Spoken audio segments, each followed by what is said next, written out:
Morning, everyone. I'm Jamie Selleck. I'm the coordinator for Forage Fish and Food Webs Work Group.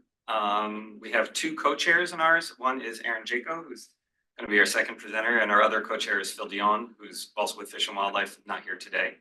So I'll just kind of introduce the first couple of talks. Our first talk is David Pais with USGS, working out of the Maristone Lab. There's a lot of interesting work that's coming out of there with USGS right now, and he's going to talk about herring disease.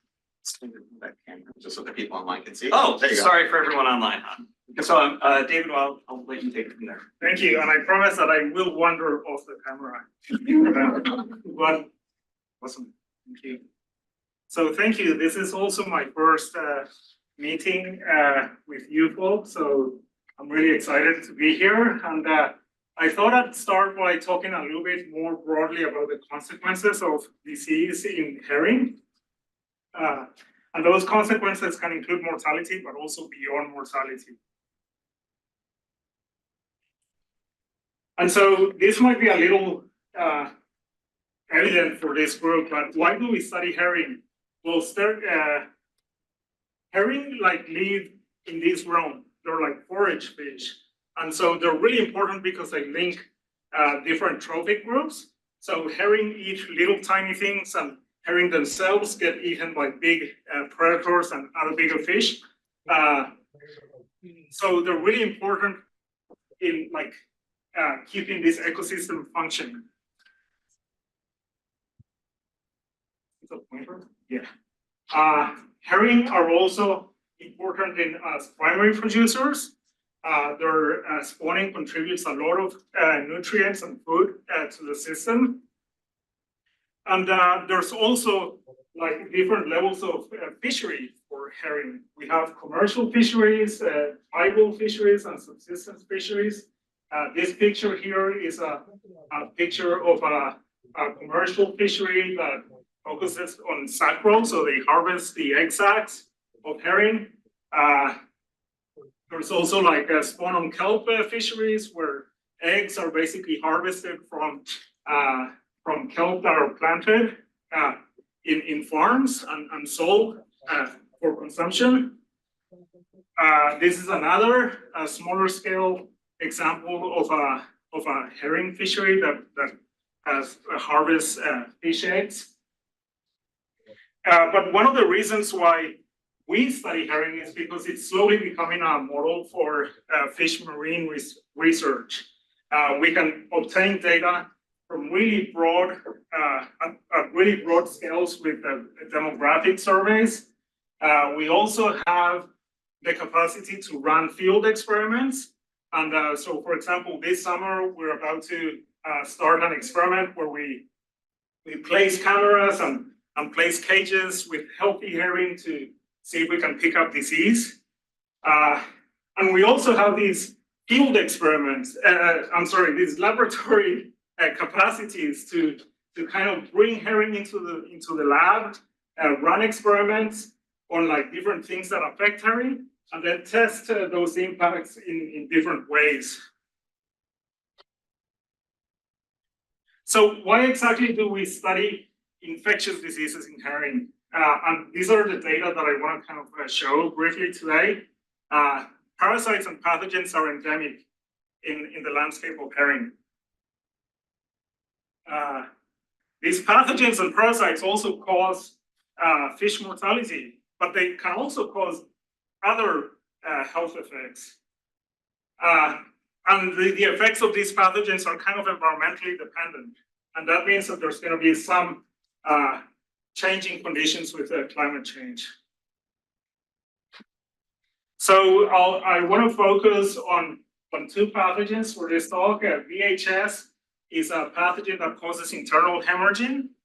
It basically destroys kidney and spleen tissue. And then we have VEN, which is a less acute pathogen.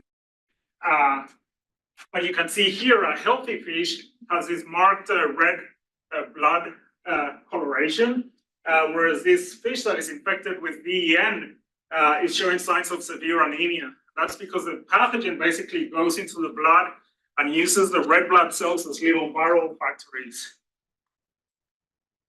And that destroys the red blood cells, causing anemia.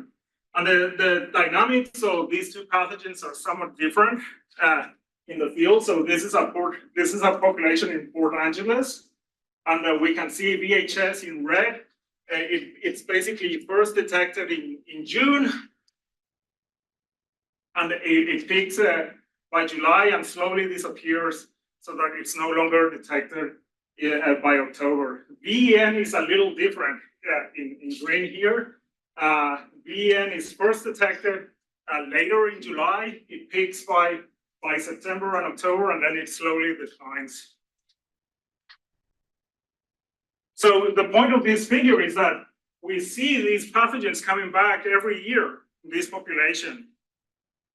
And so they are part of the landscape where herring live. You know, over broad geographical settings, it's true that detection is always very low to zero, but this table here is kind of an example that outbreaks do occur. And so we have all of these populations across different time periods, and you can see in this last column that the prevalence of VHS in this case can range from 7% to up to 96%. And so the point of this is that even though detection is often low, we do have outbreaks that occur over like large temporal and spatial scales. But like, so this is kind of a little bit of a problem because when herring get infected by pathogens and they die, we can't see it, right? Like herring live in these big habitats, and a dead fish is basically an eaten fish. When they do wash up and people do observe these health impacts, it sometimes makes like at least a local press. And that's in some ways the power of being able to run these laboratory experiments. So here we have 3 stocks of herring that were exposed to VHS or were like kept as controls. And we can see that even though there's a little bit of variation across the different stocks, about 60% of the fish that were exposed died from infection. This is a lab experiment, so this mortality is probably not going to be the same at the same intensity as in the field, but it does show that exposure to the pathogens is leading to mortality. We've also been trying to quantify the effects of infection on other health measures. And so we've been doing that in terms of swim performance. And what we do is that we take a control fish and an exposed fish, and we put them in this swim chamber where we can manipulate the water velocity.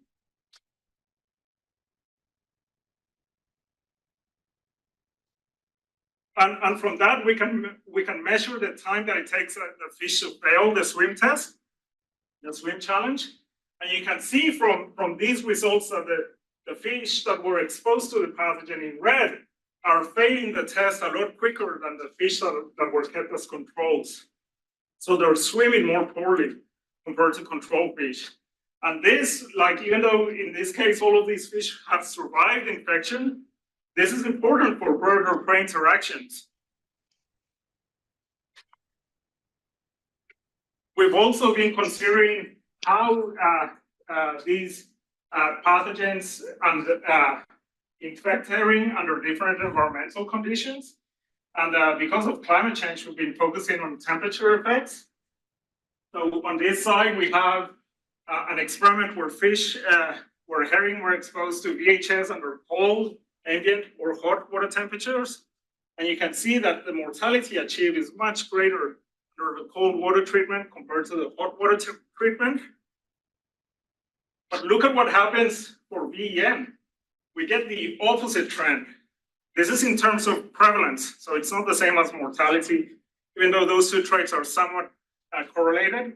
We do see that for VEN, in the warm water environment, we have a higher prevalence compared to the cold water environment. And so these two pathogens are showing an opposite trend with different temperature conditions. And that's important because if we want to manage these pathogens under climate change, we have to consider the unique responses that each pathogen has. This is my last data slide, but we're also building models that try to kind of understand the long-term implications of temperature mediated infection. And so here we have data of the recruitment dynamics of herring in the Prince William Sound and the Sitka Sound. And I guess one of the million-dollar questions in herring research is what causes these periods of really low recruitment? You know, and so what we are doing is that we're building models that either consider the process of infection to be temperature independent. And that's the case of this top graph where we get an outcome of cycles that are of like short periods and big population fluctuations. But we also have models where temperature varies, infection varies with temperature, so that throughout the season you can get variation in the infection process. And that leads to these interesting population dynamics that are characterized by periods of really low population abundance. And that somewhat mimics like these valleys here. And that's important because the longer populations stay here, the more likely they are to go extinct. So just to conclude, we have endemic pathogens in herring habitat, and they cause recurring infections. These pathogens can have direct impacts on survival, but they can also have other effects on fish health that affect other ecological interactions. The effects of pathogens are likely to change with different environmental conditions. So the context is really important. And we need a lot more work, both empirical and theoretical, to understand these long-term consequences of infection. Thank you.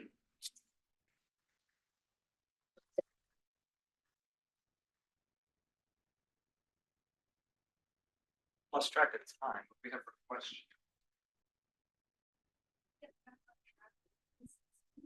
Oh, plenty of time. Yeah, we got plenty of time for some questions for David.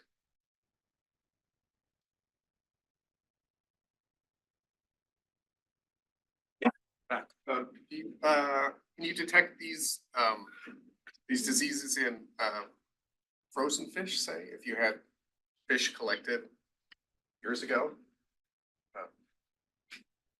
You know, the way we collect tissues, we can either detect the pathogen with a plaque assays, which means culturing the pathogens on cells, and that requires relatively fresh tissue. We also can detect the pathogen with qPCR, and that requires preserving the tissue in like a solution of RNA, something that fixes RNA. With a frozen tissue, you might be able to do some kind of a genetic test, but I'm not sure. Yeah. That swim test example, those were fish that had been exposed to the pathogen and survived, or the one that's the actual experimental. That's Exposed right. pathogen survived. So this is testing impairment. That's right, and we also have at the same time we have a control group. Right. So they're swam concurrently. And this is kind of amazing because you can see up to 3 months after exposure, we're still having this health effect. And we don't think, people think of diseases as having a survival impact, but this is showing that the swim capacity of these fish is being affected. So in addition to the mortality consequences of VHS, there's also a sublethal effect that could affect like their capacity to escape a predator. If you did modeling to look for, health effects through time and how that's affecting abundance, would it be too correlated with temperature to find that you have the pathogens affecting? Would you just be hitting, one or the other is in there? Or what do you think that would look like in the modeling? So my approach to modeling is to break the problem down to one manageable process. And I have a model that evaluates the effect of sublethals or sub-swim performance. But that evaluates that performance in terms of the infection process. Like if you have infected fish that are swimming more poorly, they're probably not coming into contact with a lot of other fish. And so that has an implication for how the pathogen spreads in the population. But I haven't looked at how temperature and the sublethal effect interact. Is that kind of what you're getting at? Kind of, but yeah, it's fine. I'm just wondering, how do herring contract these viruses? Is it always sort of prevalent in the population to some extent, or does it come from another species? That's another really good question. The honest answer is that we don't really know. We think that there's gonna be like some reservoir, like VHS has been like, you can have a population that looks healthy, you don't detect the pathogen, and then you lower the temperature, and all of a sudden they start shedding. So there's something related with environmental stress that reactivates prior infections and causes shedding. But it's also possible that there's like an environmental reservoir, which when fish are kind of coming into contact with, it's clearly that during these peaks, like these fish are getting infected because other fish are shedding the pathogen. They're contracting the infection from that shedding. But that only happens like here. What happens there and what happens there, not sure. Just building off that question, have these pathogens been found in other species of forage fish or in any other species? Yes. Oh, okay, so they're VHS in particular is quite general. Yeah, and so there's also that likelihood of spillover that could happen. Yeah.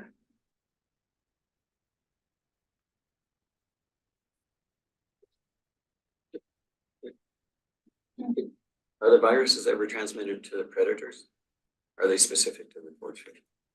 I'm gonna get myself in deep trouble if I just. Okay. I think so. I think there's a potential for transmission to higher trophic levels, but we don't really know that very well.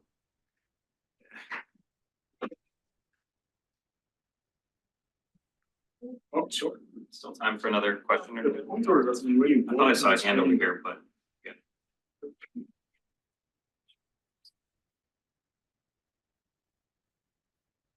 I don't know if you mentioned this, but also Paul Hirschberger, who works on some of this work, was also presented to our work group and has also expressed that there's opportunities to share samples and receive samples. So there's a lot of opportunity for collaboration on this work. So if you're doing herring work or wanting to get something sample wise or share something, there's you can contact David or Paul Hirschberger because I know that he's expressed that in the past. So there's a lot of room at the lab to expand on some of this. Thank you very much.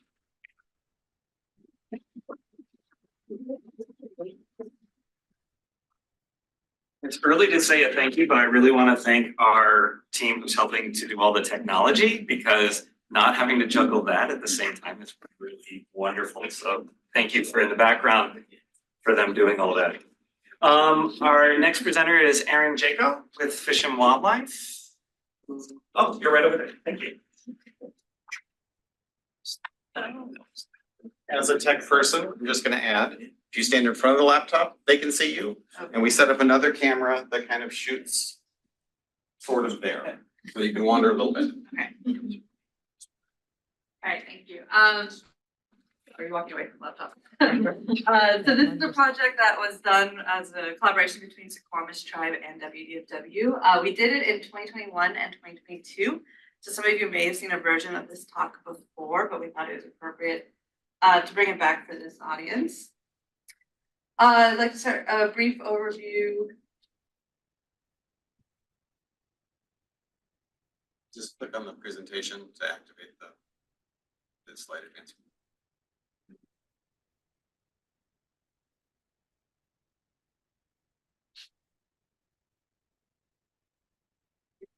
herring, particularly herring in the Puget Sound. So WDFW monitors 21 spawning areas in the Puget Sound, circled here on the map. Each of those regions is categorized into, or each of those areas is categorized into a general region. Most herring in the Sound are mature and spawning by age 3. After spawning, they tend to leave the Puget Sound, but we have seen juveniles hang out in the Sound year round. WDFW particularly or specifically monitors herring using egg deposition surveys. So I'll be referring to these throughout the presentation as rake surveys. This is where we go out to where areas that they've spawned. In the picture on the left, the surveyor is holding what we call the rake. So we grapple up vegetation where the herring laid their eggs on the vegetation, and we are able to estimate how many herring came into spawn based on how many eggs we find. So that kind of translates directly into a biomass. It's kind of more of an index of abundance rather than like general how many herring are in the entire Puget Sound, but we get a pretty good idea of how many spawners are around. DFW has also used acoustic trawls in the past to monitor herring. So this sampling design is where we send our acoustic boat to pick up signals of schools of forage fish. If we find signals, we'll send in the trawl boat to trawl up on those schools for species or catch composition. So these used to be conducted annually with DFW to get at a biomass number, to give us information on age structure and length and weight frequencies. However, in 2009, they were stopped due to lack of funding and decreased staff capacity. And so since then, rake surveys have really become the only way that we've surveyed herring. Fast forward to 2020, we had a huge year for herring spawning. So this graph is the biomass or estimated biomass of herring since DFW began surveying. The different colors on the bars are the different regions. And so, yeah, 2020 just kind of almost came out of nowhere. It's pretty surprising to see. And you can see that most of the biomass that's in 2020 is being driven by the central region and the Hood Canal region. So the green and gray sections. The largest area I'll note in the Hood Canal is the Quilcene Bay area, and the largest region in central is Port Orchard and Port Madison, which I'll just be abbreviating as POPM going forward. So this, as I said, this is kind of a surprise. And it kind of highlighted the fact that these rake surveys do leave us with a lot of data gaps. It's a good index of abundance, but it offers very limited information on the age structure or the condition of the fish themselves. And it had pretty low predictive power because we weren't able to see this large jump in 2020 coming. And that's because we think it's, with these surveys, it's hard or impossible to estimate survival and recruitment of the eggs to the actual population. And at this point, we hadn't done consistent acoustic trawls in 10 years. So there's this big desire for data at this point. Why were we seeing what we saw in 2020? So that led us to apply for the funding with the Suquamish tribe. And our goal was to estimate at least 3 areas in 2021 and 2022 to get estimate of biomass with acoustics. So in 2021, we did the 3 areas on the left of the graph: Port Gamble, Quilcene Bay, and POPM. And in 2022, we were able to go back to POPM, and we also included Elliott Bay, Port Susan, and Holmes Harbor. We were really interested in comparing the biomass that we got from the acoustics in the study to the rake data that we've been doing annually to kind of see how those methods compare with each other, and then also collect biodata on fish length, weight, sex ratios, maturity, and age structure with the actual trawl and getting fish in hand. So at each of those areas, we did acoustic transects. So this example, this is the map on the left. The black line across the map is the acoustic transect.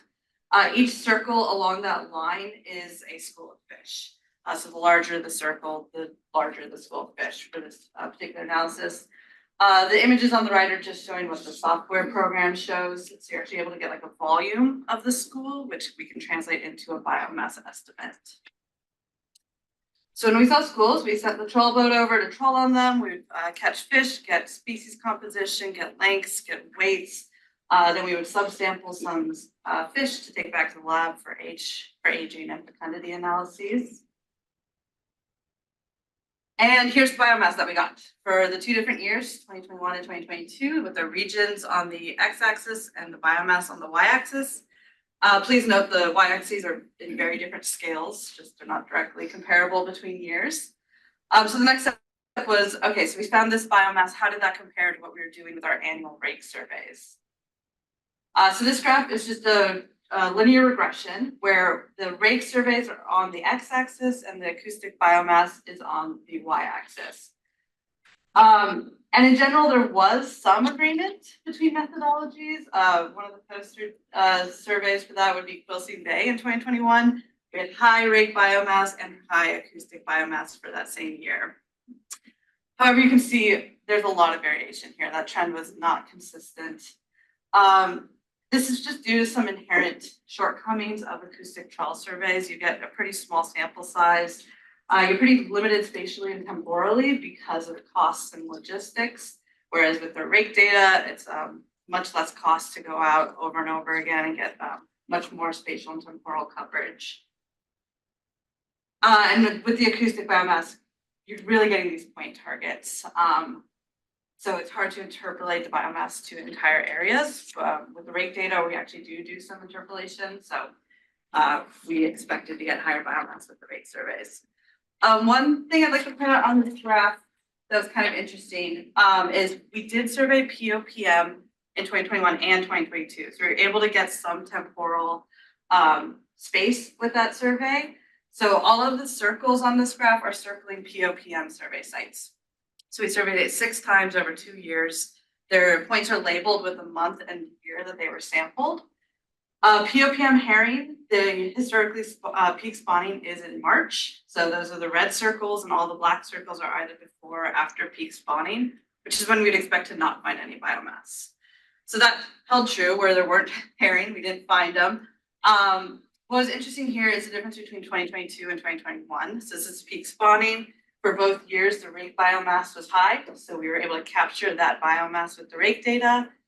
We caught it in 2022, so that was great. You know, thumbs up. We got the data for both the acoustics and the rake. In 2021, however, we probably just missed the fish. They were clearly there because we got them with the rake biomass, but we missed them in 2021. So just kind of shows how this survey can be really a really good agreement with rake surveys, but sometimes not.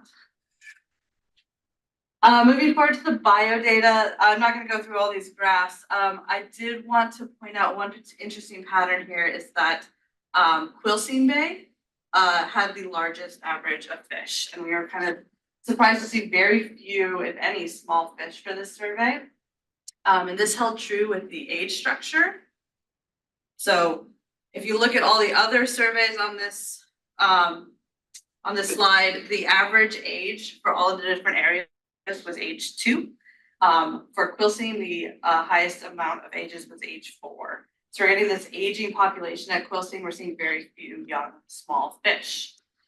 And so now that I'm able to give this talk in 2024, I'm actually able to see what did we find after 2021 with our rake data. So this is just the rake data for just Quilcene Bay since DFW began surveying. And this is the year that we did the trawl. And the trawl is happening right during this decreasing trend we're seeing with the rake data.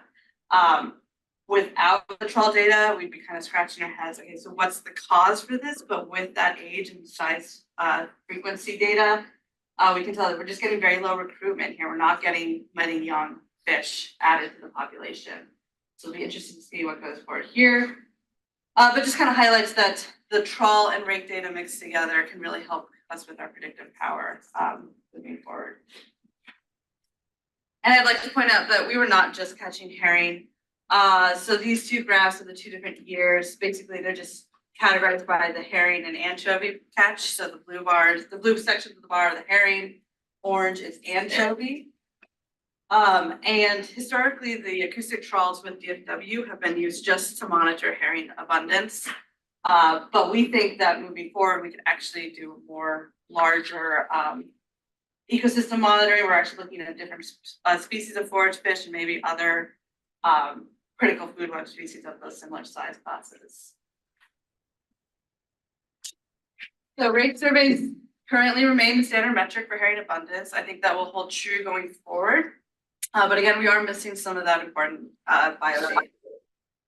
It's also important to note that the rake surveys really just look at spawning herring abundance, but juvenile herring information can be really informative for the Puget Sound because you're getting those really critical size classes for predators. Also, commercial fisheries tend to target juvenile herring for bait fisheries, so that could also help us inform fisheries availability. And we are hoping to keep doing acoustic trawls, kind of fingers crossed on that one. Right now, we are currently in collaboration with Wildlife Program to do a marbled murrelet diet study, which Scott Pearson will be talking about right after this, so I won't give anything away. And funding dependent, we're trying to get some funding to actually get some more regular acoustic trawl surveys going and try to get a more bigger picture that we can inform for other people in this room, like birds and mammals, salmon, get some more information there.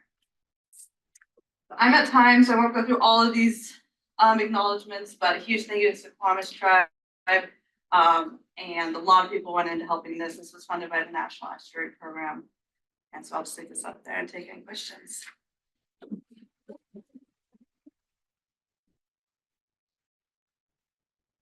I have a couple minutes for questions for Aaron. Any initial thoughts on what might be causing the low queen rates? No, not exactly. We talk about that a lot of why we're seeing like booms and busts in abundance. Because we do see, we've seen stocks go down to practically nothing and then boom right back up. So I don't have a good answer. I wish I had an answer for that. Are there any studies on vessel presence in relation to herring spawning? Not that I'm aware of, just general vessel presence or like specifically commercial fishery presence. I would say general vessel presence and possible anchoring in areas of spawning. Yeah, I'm not aware of any study that's looked into that. And Brittany, I think that was you. We can't see who's asking the questions, but that was Brittany Bennett. Okay. I can say, I'll add for my own anecdotal knowledge, they're spawning from December to June. So that's kind of a lower period for boating activity in the Sound. But certainly don't want to rule that out, but without looking into it. The only studies I can think of are anchor related or like damages to habitat loss of eelgrass. So there's programs like through some of the MRCs and protecting eelgrass beds, no anchor zones. Thank you. Thanks, Aaron. I also wanted to thank you not only for your talk, but also for the weekly updates you've been sending this, for me, this last winter or two. It's been, for those of you who don't get them, like it's a really nice service of you providing those data sort of as they come in. That's really contextualized observations of sea lions at Shell Shoal for me, for example. So don't miss signing up for those emails with Aaron.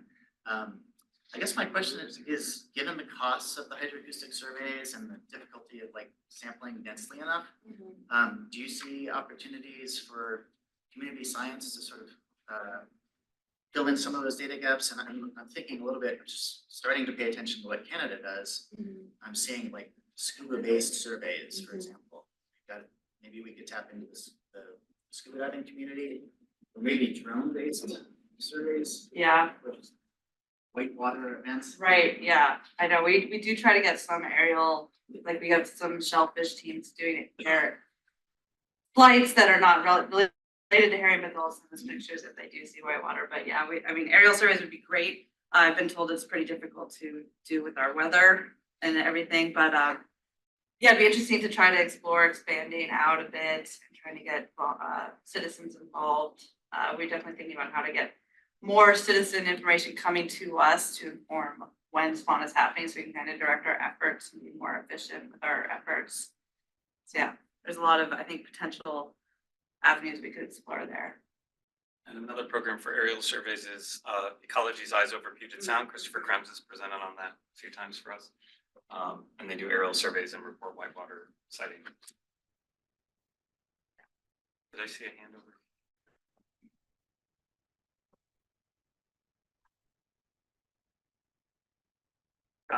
I have another one. This one is more curiosity of, I wrapped my head a little bit around what Pacific salmon do in terms of their annual movements, but can you talk a little bit about what do we know about where Puget Sound go when they're not here aggregating or spawning?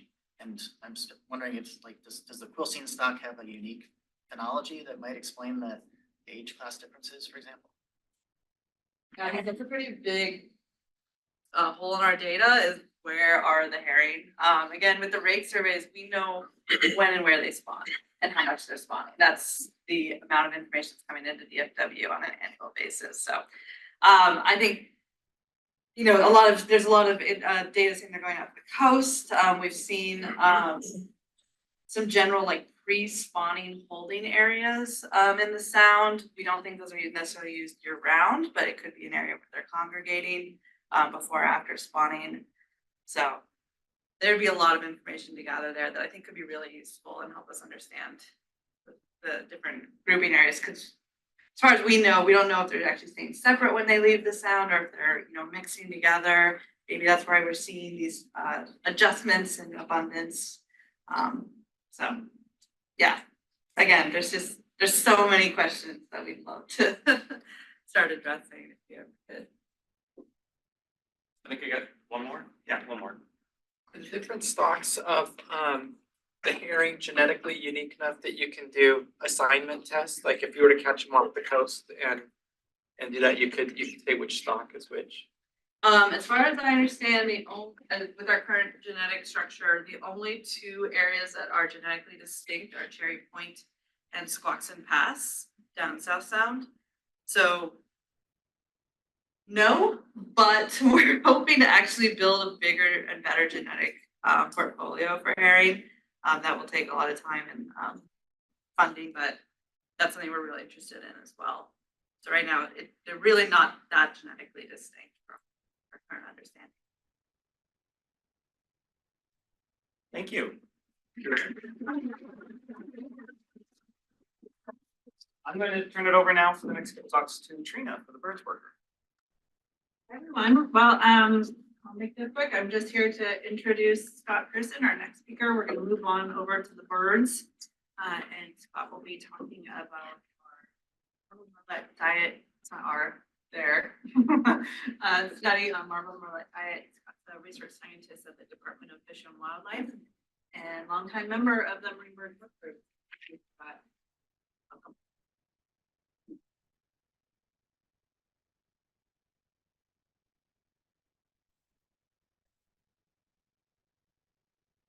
It's nice to be here. Good morning. I supervise our West Side research team. That is one of my duties. So I'm a researcher, and then I also supervise other researchers. And that involves people who are doing our marine mammal and bird survey team. Monique is online, I noticed. It involves our marine mammal ecologists, such as Clark, West Side veterinarian, people working on future prairie butterflies, a very diverse group of people. But I do, fortunately, am able to do a little bit of research as well. And today I'll talk about a project that was brought to us really by the Navy and by U.S. Fish and Wildlife Service. So they approached us, very interested in understanding more about diet of marble murrelets. I had worked on diet of marble murrelets as part of another project. And they were really interested in not only understanding what the bird's eating, but also a bit about what's available in the ocean, in the Salish Sea. And so we had two primary objectives that I eventually came up with after discussing these ideas with them. One was to identify the diet composition of marble and murrelet in the Puget Sound region in the winter of 2023/2024, the non-breeding season, and then also do it during the spring, summer to get that breeding season. And then we wanted to compare what we're seeing them eat with what we see in terms of the composition in the Salish Sea, and particularly in an area of high abundance of murrelets. And so we have been doing long-term surveys going back to the 1990s to today understanding where these birds are and how they're distributed, not only marbled murrelets, but a variety of species. We know there's certain places where marbled murrelets tend to gather and where they are fairly consistent. So those are those hot spots. And what I wanted to do is look at, okay, ideally you wanted to capture the birds in these locations, understand what they're eating, but also understand what food is available. So how are we going to get at diet for the birds? We had done some previous work where we captured these birds at night using a spotlighting technique and small inflatable boats. And we freeze them in the spotlight and you come up with a salmon landing net and you scoop them up. That's kind of the ideal world. It's getting harder and harder to capture these birds on the water because there are fewer and fewer birds to encounter. And one thing we found is we don't encounter the birds, we can't capture them. So that's become our new saying. And then all we need to do is hold them for a little bit and hope they poop. And if they poop, we can do some next gen sequencing of that feces and understand what they're eating. And we've been doing this for harbor seals, we've been doing it for sea lions, we've been doing it also for birds. So here's our group heading out for the evening, getting ready. And I'm talking about a project that's in process, so you won't see any data today. We'll just mainly be seeing what we're doing. And so we go out, two people are doing spotlighting, one person's driving, and you can see the salmon landing net, which is really hard to see, but it's behind and going out of the picture here. Hopefully we capture a bird, and if we capture a bird, we can then process it, hold it, get that fecal sample, and get it back in the water as soon as possible. And I mentioned that we had previously done some work. This paper just came out in Marine Ornithology. Emily Fountain is the lead on it. It was a collaboration between folks in Oregon all the way up to here, looking at diet of marbled murrelets and what they're eating. And this is using the exact same methods that we're using in this project. And when we look at the birds in Washington, which is I think, if I remember right, the bee, yes. You can see they're eating Pacific herring, Pacific sand lance, whitebait smelt, northern Pacific krill, and squid. But we had very few samples. So the goal was to increase the sample size, build on this data set. We also found that the birds in Washington eat very different things than they do in California and further south. I mean, Oregon and further south. It's not surprising. The assemblage of fish varies. So here we have a lot of sand lines. You go further south, essentially the sand lines go away. So it's not surprising as you go south, they're not eating very much sand lines. And part of it may have to do with availability and abundance of these different species. Do I need to unmute myself? Okay.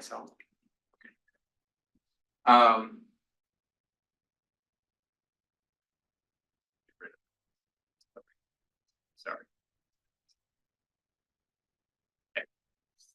So how are we getting at the forage species composition and abundance? Well, Erin just provided a little bit of information on that. I'm going to build on that a little bit. So we're doing the acoustic sampling, just like she talked about, a boat going along, sampling, looking for those hotspots, trying to get the volume of fish in the water. And then we're also doing sampling off that same boat at fixed stations along the way to get eDNA. So what are we getting for the signal in terms of what fish are in the water? And then we're going on any hits, acoustic hits, going on and trying to trawl on top of that. And hopefully that gets us fish composition, size, and abundance. Getting rid of that. Stop.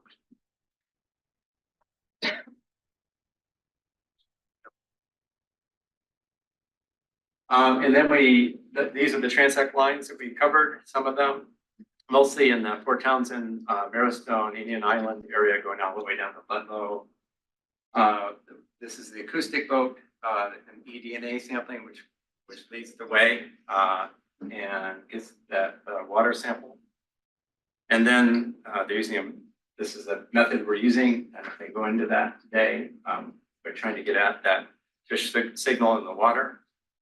And then we're also getting the water samples at given depths and trying to sample at the depths where marbled murrelets would be foraging. And then we follow on top of that acoustic signals where we get hits and we do the trawling. And we were initially just using the Chesina, and following up, and trying to capture the fish that way. And that worked well. We were getting, a fair amount of fish. This is a big group of herring that was brought in. But then we realized, we were not going in the shallow areas. So maybe we needed to bring another boat, and that's when we connected with Anna and Corey. And they had a boat available that could trawl in a very different way and get at much more shallow areas. And so we brought this boat in as well. And so this gave us very different composition. We're getting actually very different fish from this survey platform that we were getting from the Chasina. And I should point out that we did modify the Chasina's net at the cod end to make it very fine. So we would get sand land. So at that very end of that net, we were down to 1/4-inch mesh. So where are we? We've done the non-breeding and winter murrelet captures, and we've also done the fish sampling. And now we're moving into the spring, summer. We've done some initial work on spring, summer, and that's ongoing. We have more sampling happening in the next few months. And it's been really a large collaboration with a lot of people. And so thank you to all these people who've been going out either on capture teams from a variety of different folks. Some of you are in this room, and the fish team, sampling team members have been very involved as well. So it's been a big undertaking. At night, we're going out in 3 boats, 2 inflatables and a sort of a safety boat accompanying those boats. And we're also working without normal navigation lights, so we have to have that safety boat along. And then during the day, we're operating as many as, I guess, 4 boats. That's a lot of people. So having both day and nighttime teams working. And Monique has done an amazing job of working with all of the partners here to make that happen. So thank you to Monique. And I think I got plenty of time. Thank you.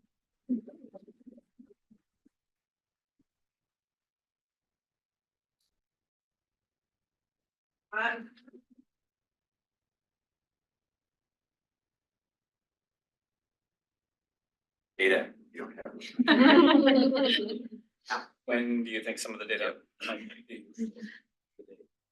Well, the Navy is requiring us to have everything shortly after the new year. So we'll invite you back about this time next year.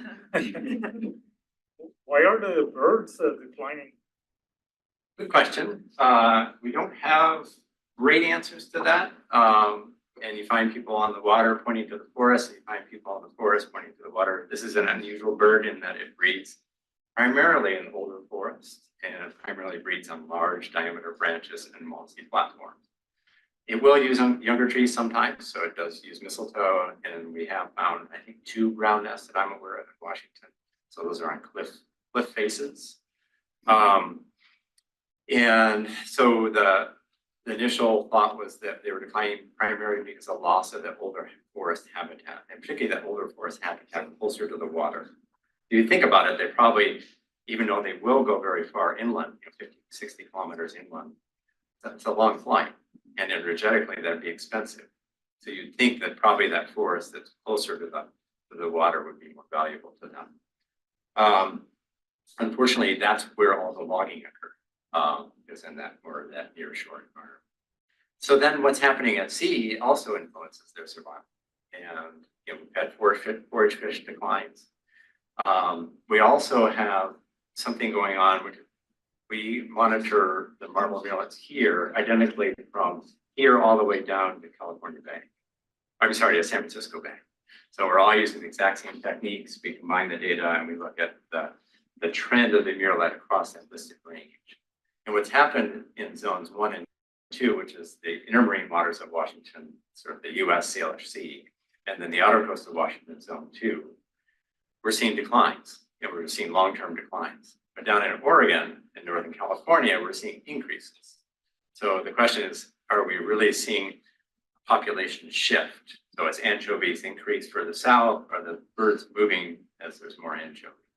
And so we don't know the answer to that very well. And we also have a modeling project right now with a PhD student at University of Washington, working with Beth Gardner, so Sierra Gilman, And she's doing, bringing all of that data together and looking at a variety of covariates that help predict those change in distribution and abundance of murrelets over time. And she's bringing in both terrestrial covariates and at sea covariates and looking at what is causing those shifts over time and space. And so hopefully that'll provide some insights. It's not as good as experimental data, of course, as correlation, but it's really hard. I mean, in your world, you can do experimental work, harder than a lot of the work we do. Without correlate. Yeah. So what's a good number of birds in a night? Just more for than cost benefit. more than one would be perhaps. Right. Yeah. That's how low it is. Yeah. In the past, when I helped Marty Raphael many years ago, we encountered a lot more birds. It was a lot easier. Off the coast of Oregon, particularly around the Newport area, when they go out, they're encountering a lot of birds. So I brought up the people who've caught more murrelets than probably anybody in the world. They caught them in Alaska, they caught them in California and Oregon, because we were thinking maybe we were doing something wrong. This was a few years ago. They just went out with us and we actually caught more than they did. And they just said, well, you just don't have any birds to capture on the water. And we have to figure out where they are. The other thing, it's a real mystery. These birds appear to be, where we see them during the day is where they're not there at night. And one thing that was fascinating this year, working with some local birders who go out to Point Wilson is at Fort Worth. He goes out there regularly, retired before, I think, California Fish and Wildlife employee, and counts all the birds. And he noticed that in the morning they're flying in to the LFC, or kind of central Puget Sound, northern Puget Sound, and at night they're flying out. And so then we decided to go out by Smith Island, where those big banks are, and out by the shipping channel, which is really fun to be in the middle of the night at 2 a.m.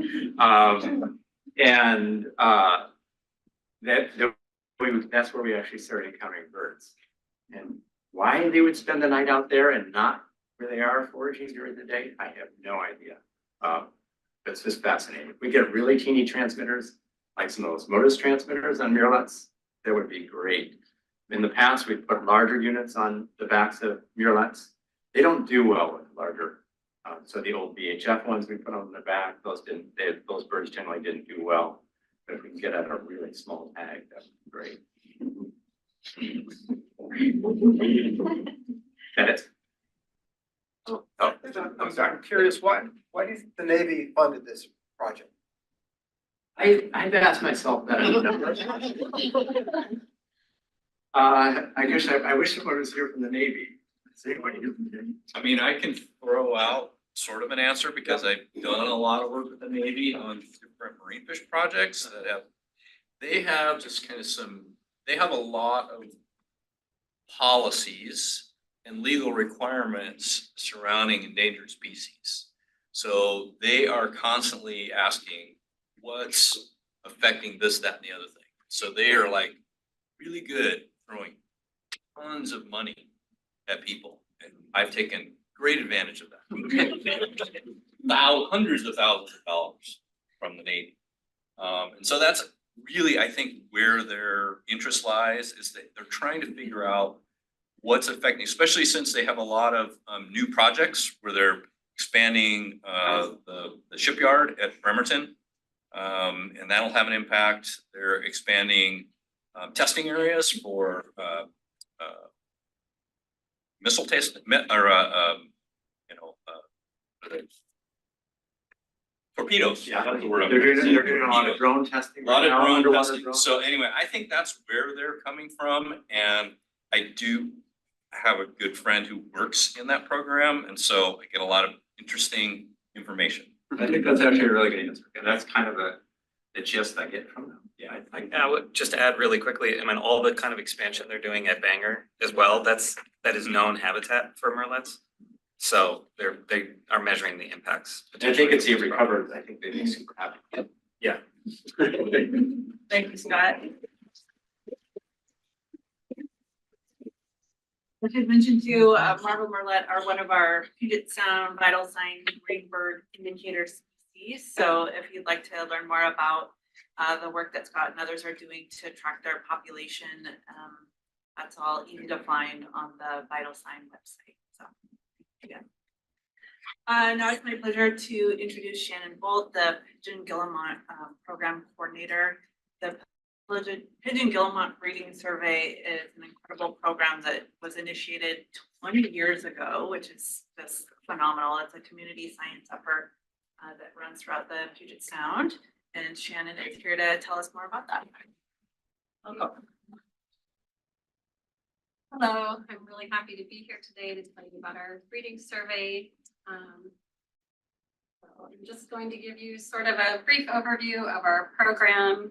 And then since the Forage Fish Group is here today, I'm going to talk a little bit more about our prey type results more than anything else.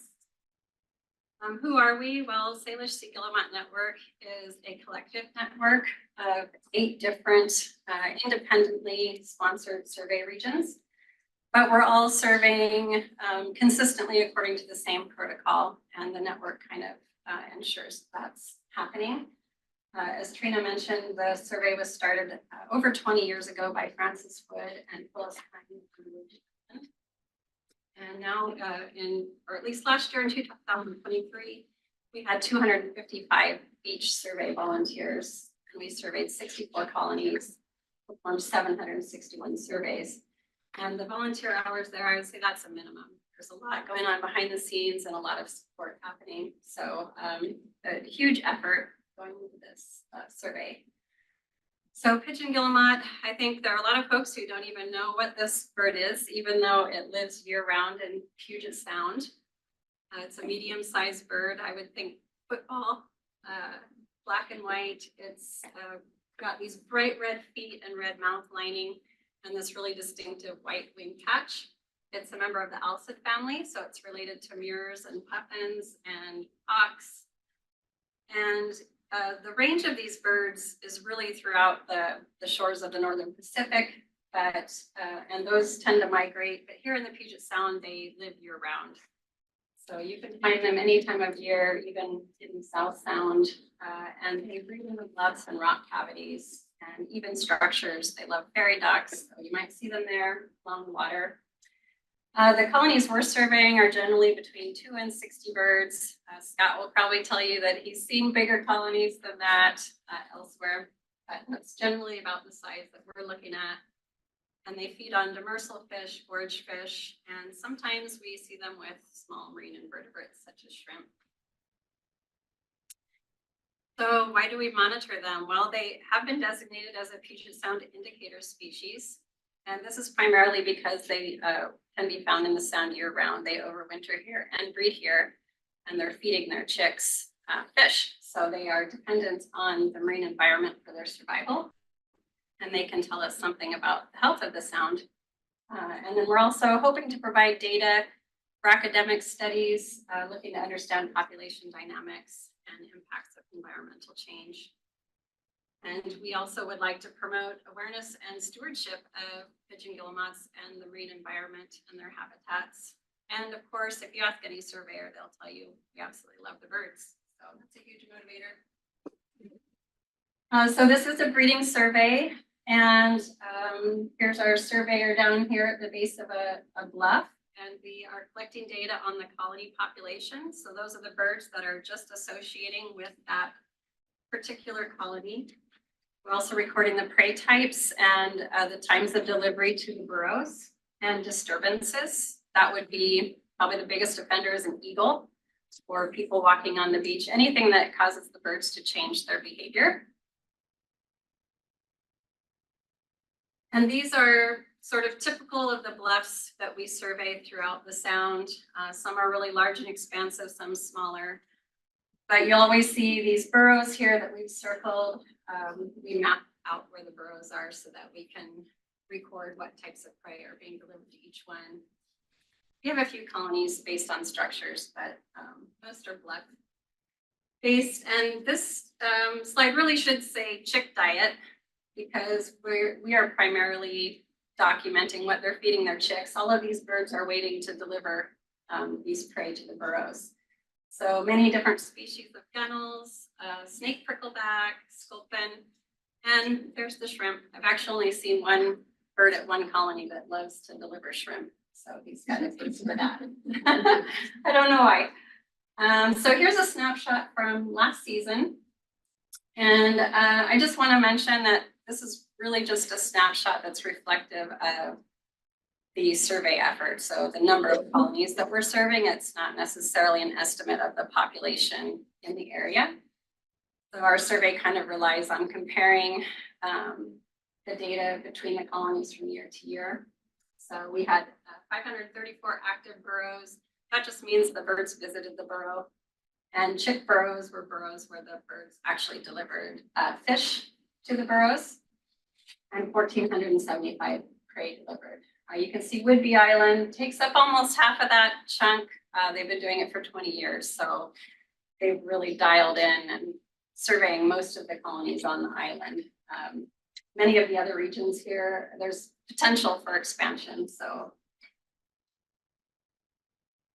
and this is taken from 2022, just to give you an idea of the population trend using Whidbey's data, because that's where we have the biggest chunk. It's been pretty stable. So I think the birds are looking pretty good. They're always hovering between 1,000 and 1,100 birds. And there's a little uptick there. I don't know if that's enough to call it a trend, but yeah, they're doing pretty good, probably better than the other indicator species. So then to talk about types of prey, you can see we overwhelmingly document gunnel delivery. So this is their preferred species of prey. And sculpin would be the next. And then this other category would include schooling fish. Sometimes we see shiner perch or sand lance, shrimp, things like that would fall into that category. It's much smaller. And then if we separate by region, you can see that that trend is pretty consistent across all of the regions that we survey. Gunnel is just overwhelmingly preferred prey type. The only outlier, or not really an outlier, but slight differences would be Island. They definitely have a higher proportion of sculpin. I'm not sure why that is. It could just be that there's a greater abundance or a lower abundance of gunnel in that area. We don't really know. So data use, Scott Pearson uses our data for his species, indicator species trends. We've also worked with Sarah Converse and Amanda Warlick, and they have been developing sophisticated models and using our data to help test those models. And they're looking to predict population and demographic trends and then link them to prey abundance and environmental changes. So that's been kind of exciting and it'll be interesting to see the results of those studies. And then of course, we are a citizen science project, so we report out to our funders, volunteers, and community.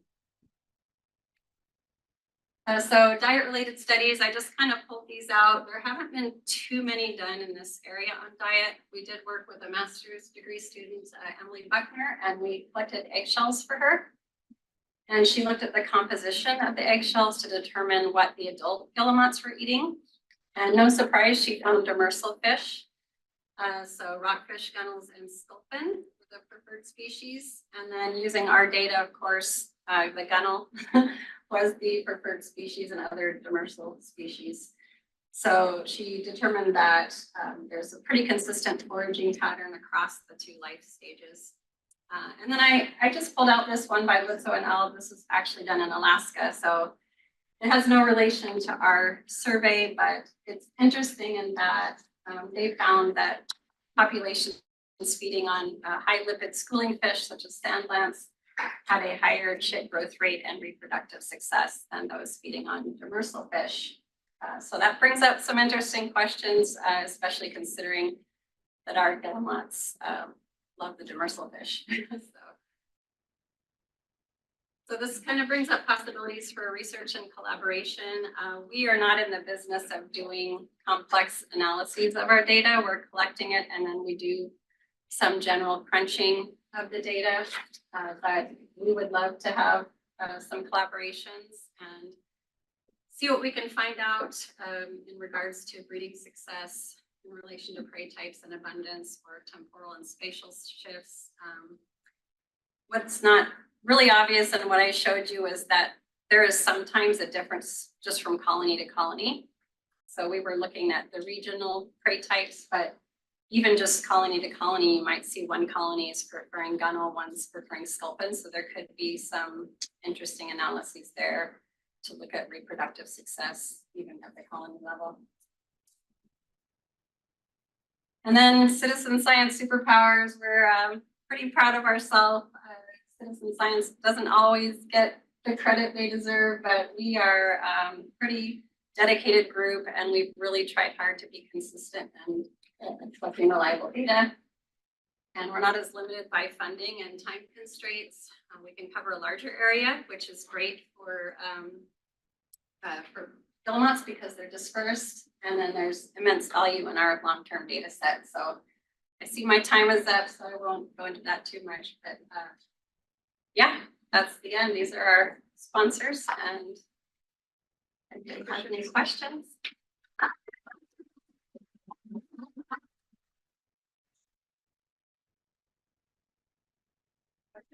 So integrating Scott's talk and yours, are you guys keeping track of other birds that are on the water at the same time? I'm thinking mainly of brant.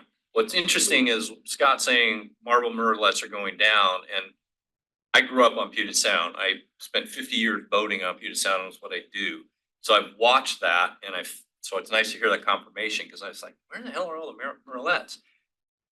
Consistent with your talk, it seems like guillemots are doing really good. But you know what I've been seeing is, and Kyle can jump in, I get a sense that there's more brant around and they're hanging around longer. That's at least what I've been seeing over the last several years. And they use the nearshore areas, and I know they're eating herring spawn. So Yeah, you know, we every so often we do these non-breeding surveys. Or I shouldn't say every so often. For many years, we did non-breeding surveys during the winter, and at that time, we were reporting all of the birds that we saw, in addition to the guillemots. But during the breeding survey, we're really focused on the guillemots. And I'm down in the South Sound. That's where I survey, and we don't get as many brants down that way. So I couldn't speak too much to what's happening with them. But yeah, we're really focused on these guys while we're surveying. So. Monica Orland Shields asked, I saw the San Juan Islands were circled on the map but didn't have any survey sites. Oh, Is there a yes. plan to expand? Yes, okay, I meant to mention that and I went right over it. So San Juan Islands is new this year. And I'm literally going up there next week to check out the colonies and try to get that set up. So, and good point, yes, we are looking to expand. There was quite a bit of potential. If you noticed on that map, there's a lot of shoreline, Tacoma, all the way from Seattle to Anacortes. We have a lot of shoreline that we have potential to survey. We just are looking for sponsor organizations to take on those different regions. So yes, yeah, definitely. Great, that's about time. Yep. Last You question. mentioned during off breeding periods, you did some sampling of everything. Right, So, right. Do you have that data? Where is that accessible? So that data at the moment is not accessible. We're working on getting it input to WDFW Survey 123. It's not something that all of the regions have participated in. I know South Sound, we've done it quite a bit down there, but we're just kind of hanging on to it at the moment. So we mainly use it as a tool.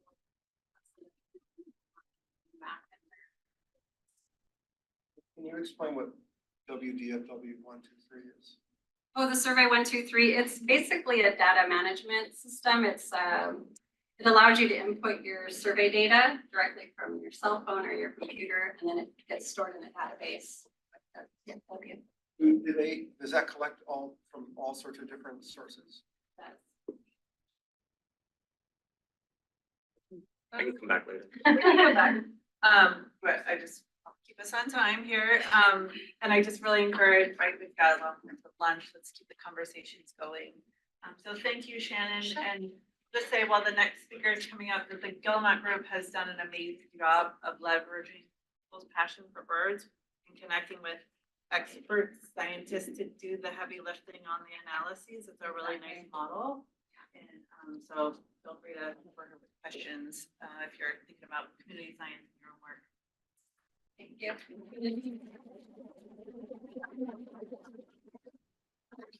Our next presenter is John Scordino, the marine mammal biologist for the macaw tribe, and he'll be presenting on the research that they've been working on sea lion diet and abundance. Right, thank you. As was mentioned, I'll be presenting on the macaw tribe's research on sea lion diet and abundance on behalf of my collaborators. So the study area that I'm going to be reporting on is the northwest tip of Washington on the Olympic Peninsula. Our studies essentially expand from the Cape Flattery area around Tatoosh Island down towards La Push, which is Carroll Island and Sea Lion Rock. And this encompasses the marine area of the macaws' usual and custom fishing grounds, which is why it's of interest to the tribe. And I think it's of interest to this group for thinking about the Puget Sound region in one aspect, because we don't have very good diet data for sea lions in Puget Sound. So this can be a surrogate to understand that better. But also because the fish species that are coming in and out of Puget Sound are being intercepted by the sea lions on the outer coast. So they have an influence of what happens in the South Sea. Both Steller sea lions and California sea lions have a very general diet. They eat a lot of different prey species. It's been described by some people as eating whatever is seasonally and locally abundant. And within that, having a preference for fish that are small and shiny, like 8 to 10 inch fish that are shiny. And so you can see here, this is results from 2010 to 2013, just reporting on the prey families of what were consumed. And so you see a lot of diversity in that. But I should say that diet does not appear to be static through time. And so I'm going to take you through a couple of slides that show that. In the 1990s, this area was studied by NOAA Fisheries, and there was an unpublished study that was done, and there was an abstract from that reported on the frequency of occurrence of the prey types within scat samples. And I have that being compared here with the study I led in 2010 to 2013. And one of the big things that jumps out is this real big reduction in hake. Hake used to be the primary prey of the sea lions in the area. And by 2010, 2013, they were no longer a primary prey, or they're still a frequent prey, but they were not what they had been as a dominant prey item. And this actually coincided with a decline of the hake fishery of the macaw tribe. And the macaw tribe's fishery is constrained to their usual and accustomed area, which happens to overlap with where these sea lions are most likely feeding, that are pooping on the rocks that we're collecting the scat. With that change in hake, we saw a real big change in the proportion of their diet that was made up of rockfish and salmon, herring and dogfish, all these other species that the sea lions were eating. They were compensating for the lack of hake by eating these other species. And the rockfish and salmon are of particular concern because there are kind of conservation concerns with those species. And so now the sea lions are having a greater impact. And you add that with their increasing abundance, and that's a heightened concern. As we move forward, I'm going to show the diet in a little different way. Now I'm reporting on split sample frequency of occurrence rather than frequency of occurrence. And this more presents what the diet is. So you can think of this as percent diet. So we've had a pretty similar diet of the sea lions for their primary prey species from 2010 to 13 to 2020 to 2021. But within that, the proportions have kind of changed. And the biggest driver of that change was that in 2020 to 2021, we observed a lot of pollock being caught, the gadded species pollock. And that really wasn't in the ecosystem and available for the sea lions in the 2010 to 2013 time period. As we look at this a little further, wanted to show you how we compare California sea lion and Steller sea lion diets. The two species have a lot of overlap in the prey species that they eat. They have a significant dietary niche overlap. Well, we've tested that. But within that overlap, there is some differeces in the proportions of prey that they're consuming of the different prey groups. With California sea lions being more likely to predate on the pelagic schooling prey like the gupeids. So that's, for people who aren't familiar, would be the herring-like fish, herring, sardines, shad. And the stellar sea lions be more likely to eat the benthically associated prey such as skates and flatfish. Interpreting prey data is very difficult. There's a lot of biases that occur with trying to interpret the data. You have some that occur just from not knowing what a scat represents, and then other biases that occur from how you analyze the scat sample. So in this, these two figures here, I'm showing the same samples that were analyzed with the traditional hard part analysis, where you take every bone that comes out, identify it to species, compared to using a genetic approach like Scott is using and the metabar coding, and you do a relative read rate of the genetics that are within the scat sample. And what you see here is a very different reporting of how gupeids were in the diet compared to gadids. So these two prey species showed very different. And this kind of makes some sense when you think of gadids are, cod-like fish. They have very big, robust bones in them. And so when a sea lion is eating a fish with big, robust bones, it's more likely to be passed through and be identifiable to us while we would clean it and identify the bones. But also some studies have shown that the larger bones will often be represented in more than one scat. Whereas if you have a small fish species that can all be evacuated in a single scat, and you can also have higher digestion rates just being a smaller bone, making it unidentifiable. And then the metabar coding also allowed us more species-specific ability to look at what species were being eaten. And so the metabar coding was picking up American shad, and it wasn't really detecting the hard parts. So in hard parts, we said 2% of the diet was American shad, compared to the metabar coding, 16% of the diet was represented by American shad. So forage fish are a really important part of sea lion diet, particularly the clupeid species, the herring, sardine, and shad. Other species like anchovy and sardine, they kind of come in pulses in the diet, and that's probably driven by environmental factors that affect their distribution and abundance. But one species we don't often talk of as forage fish is juvenile salmon. And sea lions are eating a lot of juvenile salmon. In our 2010 to 2013 study, we just monitored diet from winter, spring, and summer. And we found that the sea lions, we estimated, were eating 110 metric tons of juvenile Chinook salmon during that time period, which equates to roughly like 4 million of those juvenile Chinook salmon. So it just kind of gets some perspective of what these prey consumptions mean. As far as future research, different directions we want to go, we're going to continue to monitor the sea lion diet. This is really important because we're seeing how variable the diet can be in response to what's happening in the environment.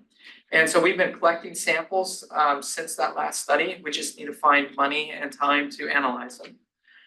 We also hope to produce, with our diet studies, also more estimates of how much prey they're consuming. We'll use the same model we developed for our 2010 to 2013 study. And I should mention, in our 2010 to 2013 study, we found stellar sea lions were eating about 11,000 metric tons per year of prey, and the California sea lions were about 9,000 metric tons. And this is of interest because stellar sea lions have been increasing at 5% a year. So there's a lot more stellar sea lions in the environment now than there were when we did that study in 2010 to 2013. The California sea lions are showing a little different trend. We saw them really peak up in abundance in the 2010s, where I thought that we had a trend of them rapidly increasing, and then they've kind of declined and disappeared in our area, or at least been in low numbers in recent years. One theory for that I have, a hypothesis, is that the unusual mortality event that occurred in the Channel Islands, where they pup and caused low pup survival from 2013 to 16, might be affecting how many adults are recruiting into the area. It could also be that these California sea lions are migrating up the coast or finding other areas to feed. And they might even be going into Puget Sound and spending more time in there and not being in our area. The last potential theory is that we observed a high overlap of diet, so it could be competition between these two species. And it's something that we want to continue monitoring to see if the increase in abundance of stellar sea lions is affecting how many California sea lions are in the area. And with that, I'll open it up for questions.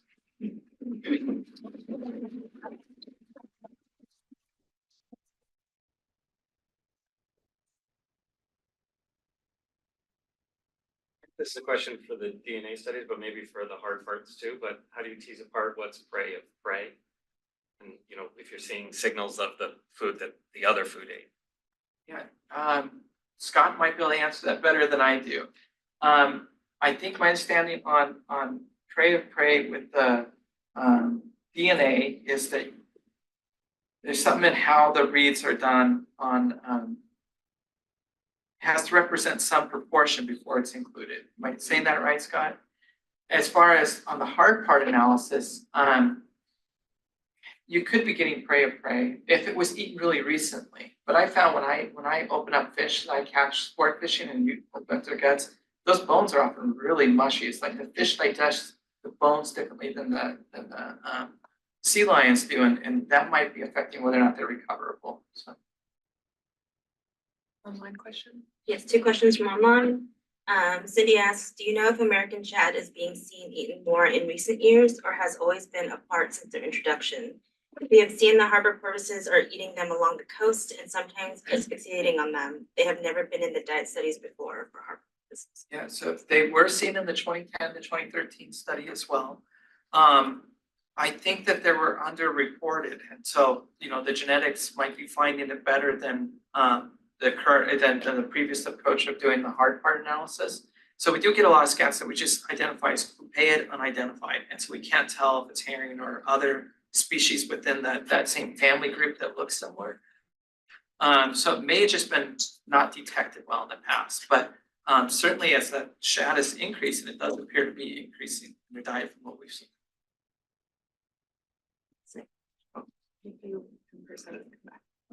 Thank you, that's really interesting. So I think my question was, I think I understood you saying that the differences in diet composition has a lot to do with changes in the population, relatively speaking, of those species, probably, which I think, I mean, makes sense at least for rockfish, which I'm familiar with, which, you know, during the 90s was pretty depressed, and then they, relatively speaking, larger comeback along the coast. I'm wondering, like, given that, do you think there's any differences in diet quality of those different species, or is there any evidence of preference? So it's hard to say for preference. I should say for hake, it was identified probably as environmental factors that caused them to shift offshore, but actually the abundance of them is higher now than it was in the late 90s. Hake are a low fat content fish compared to like a herring is a high fat content fish. And I don't know if there's preference. You know, it's really hard to get at how many fish are available in the environment. We don't have very good survey data for that. And so, you know, you could try to compare to commercial fisheries and landings, but the fisheries have been hit with different regulations through time that have shifted the effort in different ways. And so it's really hard to tease that out. We have time for one more question. Yes, the question was, are the CSL populations resident or seasonal? California sea lions, within the northern Washington coast, we see a real big peak of them in the fall. And then and you can kind of see it in this figure here, a peak of them in the fall and a peak in the spring. And they kind of mostly are going down south to the breeding rookeries in the summer, which are in Southern California. And then in the winter, we see a low abundance of them. And I'm not sure where they go during that time of year. Yeah, so it's a seasonal use and they're migratory through our area. What's up with the fold pattern? Like, why is it so big? That's when we just have a lot of animals coming through. So like California sea lions being the clear pattern there. They're probably migrating out of Puget Sound up on Vancouver Island, and they're congregated on the North Washington coast, and then before they're dispersing elsewhere. So actually the fall they're coming up from the breeding areas in California. aggregate there and then they disperse out through the winter, so. And then for stellar sea lions, it's, they're around year round, so. And they're actually pupping there now. We actually have more than 200 pups born a year. Now, when we started this study in the area, there were no pups born in the state of Washington. Thank you, John. Yeah.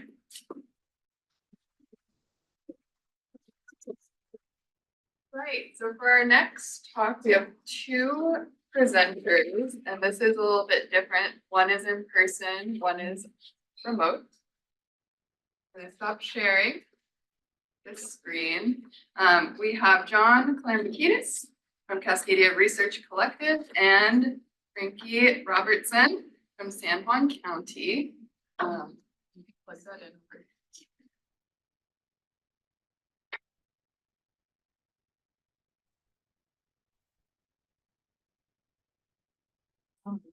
Oh. So while you're putting in your presentation, do you have John's as well? I do not. He's gonna check. I was going to share mine remotely as would be best since it has some videos that couldn't be sent.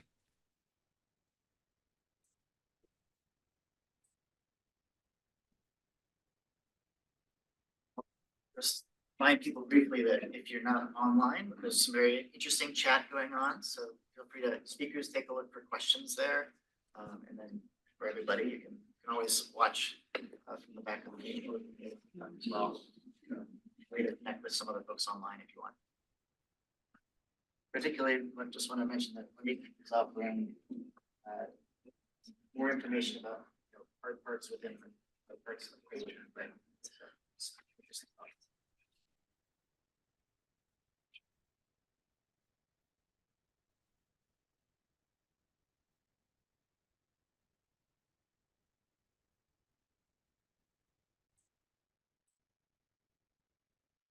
Thank you. My name is Frances Robertson. I'm the Marine Project Manager at San Juan County, and please bear with me. I've just got here. The red-eye ferry off the island was cancelled, so it's been an interesting morning. Been in the ferry line since 5:15. Island living at its best. So I'm just kind of I'd be winging it a little bit here, so please bear with me, but hopefully John can jump in where needed as one of the co-authors. So today we're here to talk about baleen whales in the Salish Sea, and we wanted to start off by introducing a paper that we've just recently had accepted to Frontiers in Conservation Science.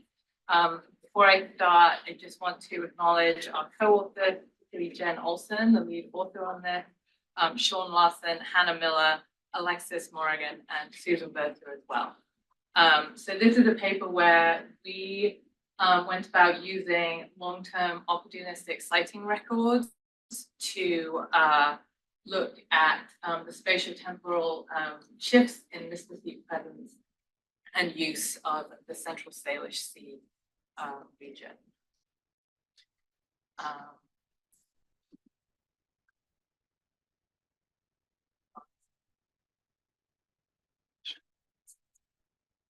Okay.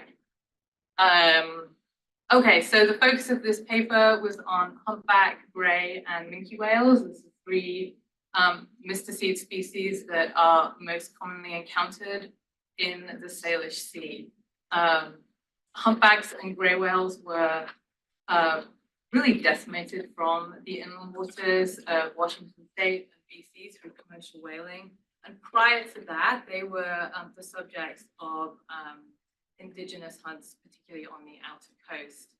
Minke whales have never been the subject of commercial or indigenous hunts. But despite this, the use of the Salish Sea ecosystem by these species is not that well documented or that well understood.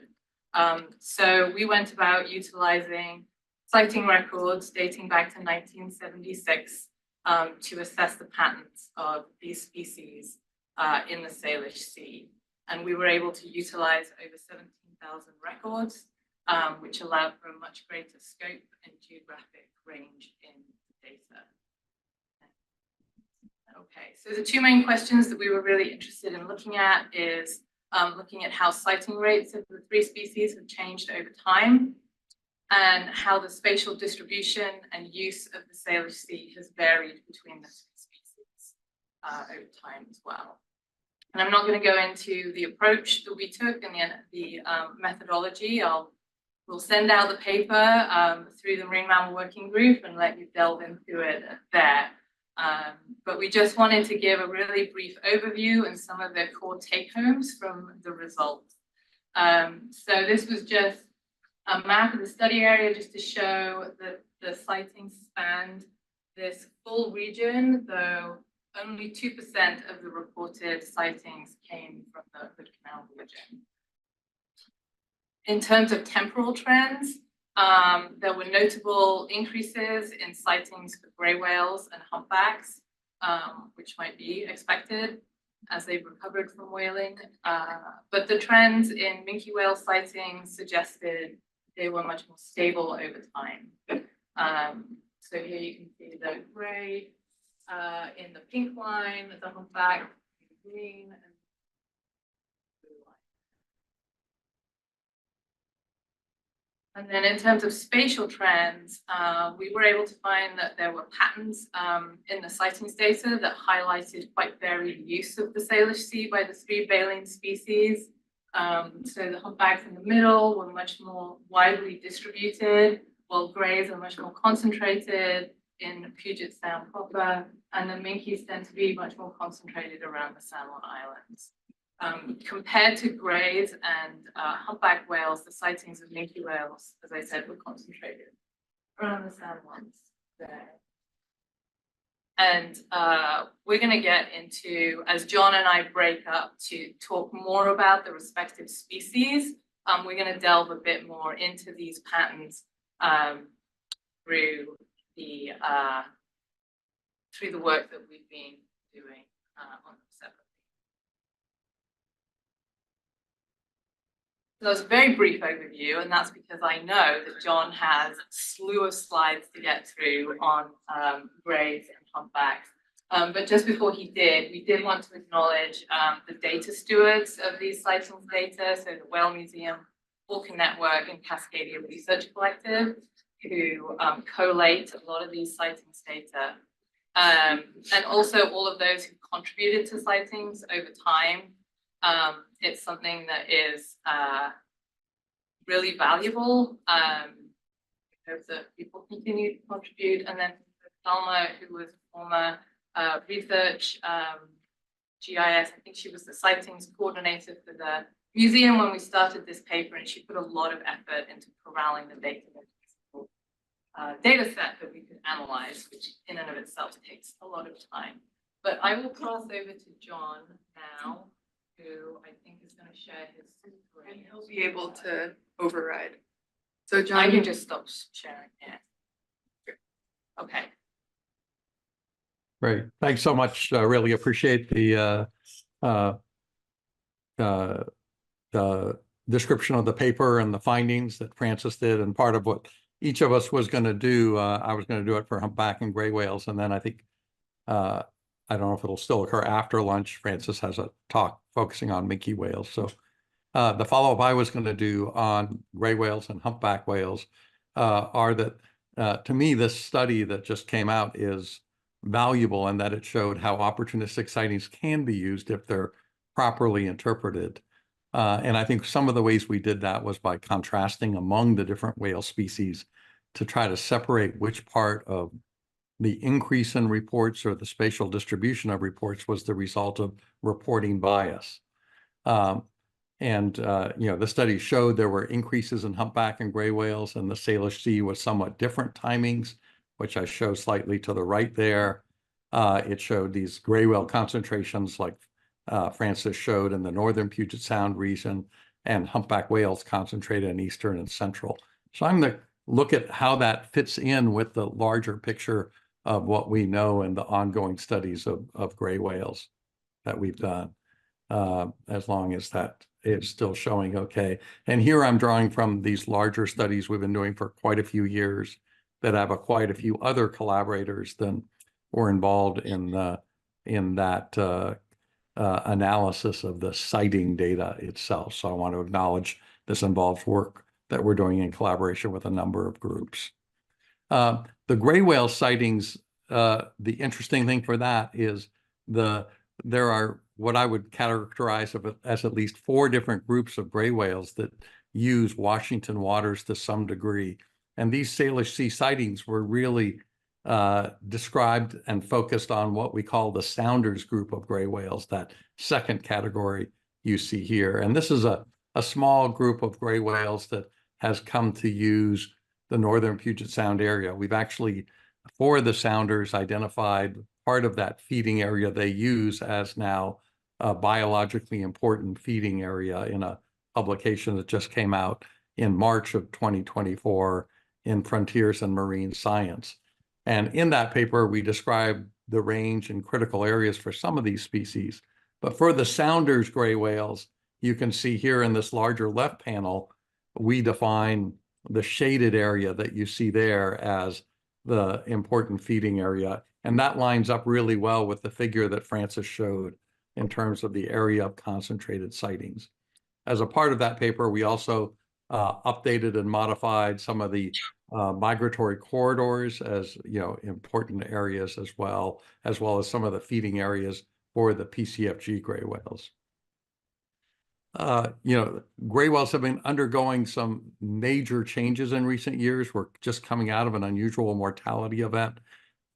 Some of the details of this is summarized in this paper that came out in late in 2023 in Science that focused on these boom-bust cycles of gray whales, and that seems to have affected some of the arrival times of gray whales into the Puget Sound that were revealed in these sighting reports.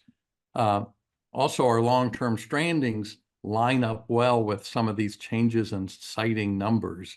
And you'll see these are the number of strandings of gray whales in Washington State by year.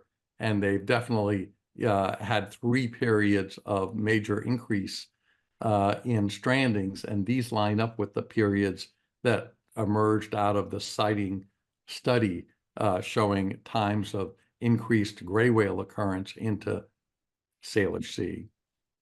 The Sounders gray whales in particular feed in this northern Puget Sound area from March to June, so they have a very distinct seasonality. We just got done with our field efforts on the Sounders gray whales, but we've been studying them since 1990.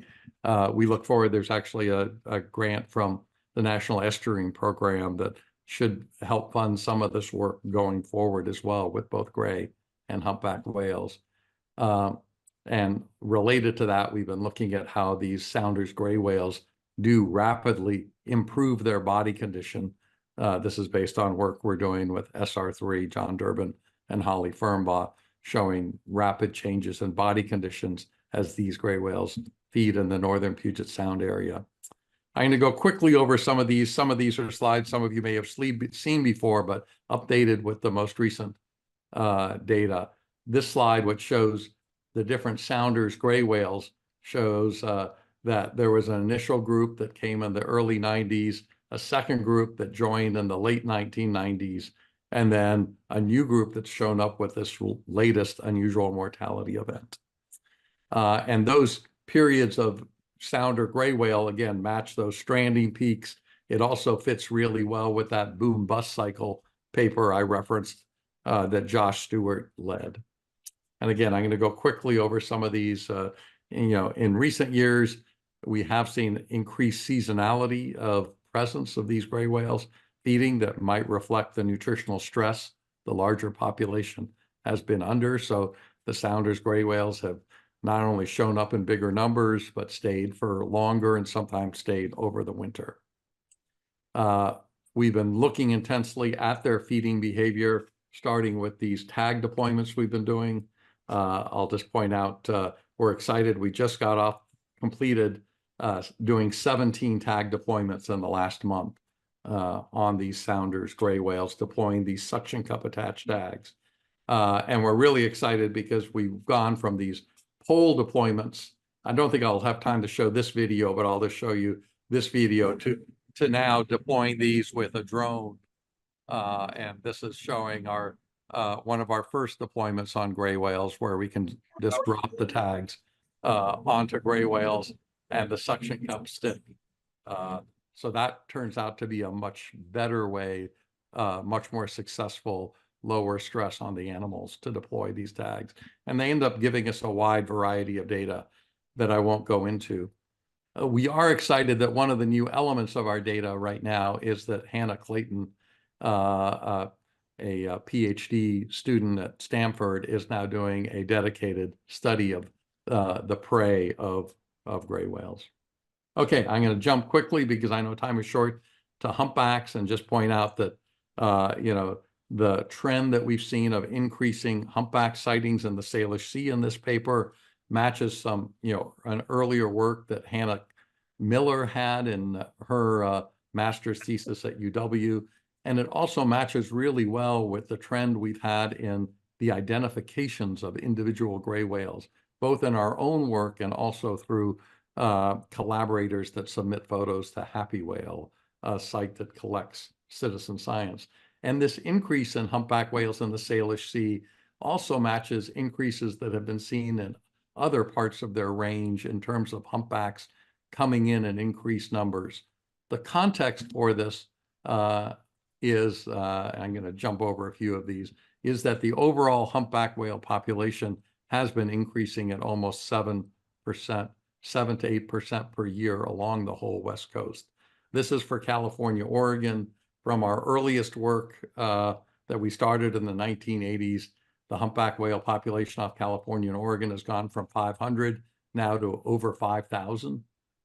So very dramatic increases.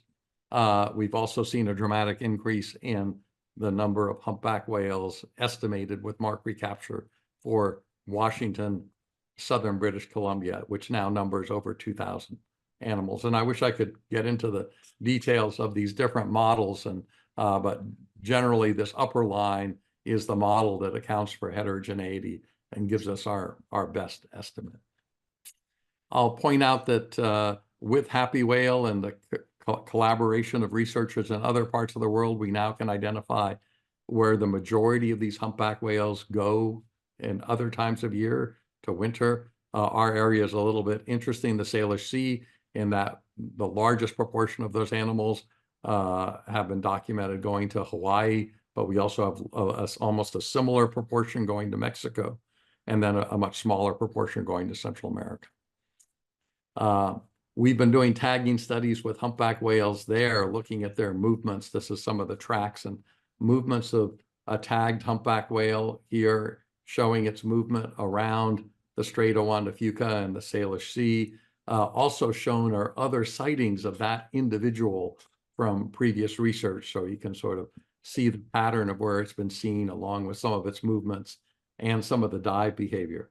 A lot of those studies, they also give us kind of data on where they're diving and their apparent prey types. We've been doing some of these studies in recent years in collaboration with Department of Fisheries and Oceans, particularly to look at the overlap of humpback whale use with the shipping lanes. So here's the Salish Sea, movements of some of these tagged humpback whales in relation to the shipping lanes. So you can see the heavy use of areas around shipping lanes.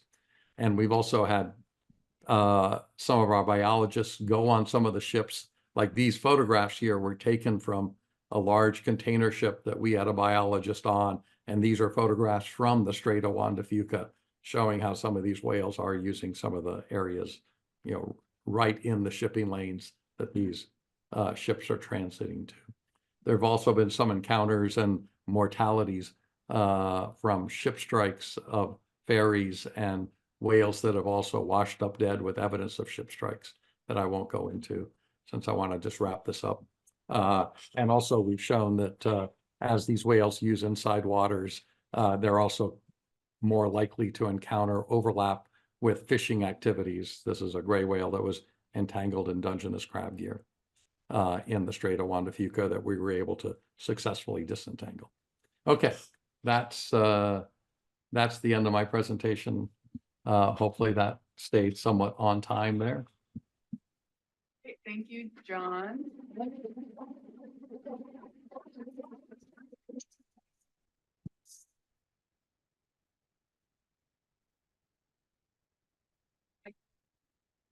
We So- want to say what? We can do some questions now. We have about 3 minutes-ish, but we can also maybe ask some later or continue questions for Frankie at lunch. So any questions for John, Frankie? Online folks, Candace is here to help. I have a question for you, John. You guys have the new study talking about this, John Scordino, having the increase of body condition, rapid increase in the sounders. Have you guys linked that with biopsies to see if the lipid content of the blubber is also increasing, or is it just their shape is changing? Yes, we really would like to do that. We have collected some samples, but we've stopped short of what would really need to do that, which is to get multiple biopsies from the same animal, through this period of rapid body condition change. And we just haven't quite felt comfortable, doing that where we repeat sample those. But it's a really good question. We do have some samples we've collected over the years that sometimes are from the beginning, or later in that feeding season. We can look at that percent lipid content in there, but it's not as ideal as if we would actually sample the animals just like we have that body condition change. We just haven't felt comfortable doing that level of invasiveness to get that element in. Why do whales strand? Like I only know what the popular press tells us, but like, is there any reason why they actually strand? Yes, well, the gray whales that we analyzed, which we've looked at hundreds of these animals that have stranded, in Washington state. And now I think we're up to, we're over a dozen humpback whales that we've looked at. And it is a variety of causes. With gray whales, the dominant cause, especially in these unusual mortality event years, is those whales that strand were extremely emaciated. And the strandings were primarily in the spring. This represents the time period at the tail end of gray whales' kind of seasonal fast, when they are just returning from their breeding grounds to their feeding grounds and have gone a period of time without feeding. So it would represent, gray whales that maybe did not build up enough of a body store that they were not able to survive through that seasonal fast before getting to their next feeding season. So that's why the main cause of the unusual mortality event is thought to be a dynamic between an increasing gray whale population reaching record levels right before the unusual mortality event, and changes and a downturn in their prey density and abundance in the Arctic. And that's a rather complicated pattern that could be a little 5-minute discussion. It's kind of not as simple a pattern as we think, because there are big changes going on in the Arctic. We have documented ship strikes and entanglement related mortalities, and even killer whale predation as other causes of mortality. But the dominant one has been emaciation, especially for gray whales.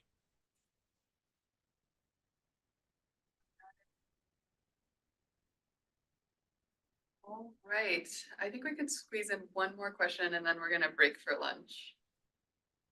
Anything online? Yeah.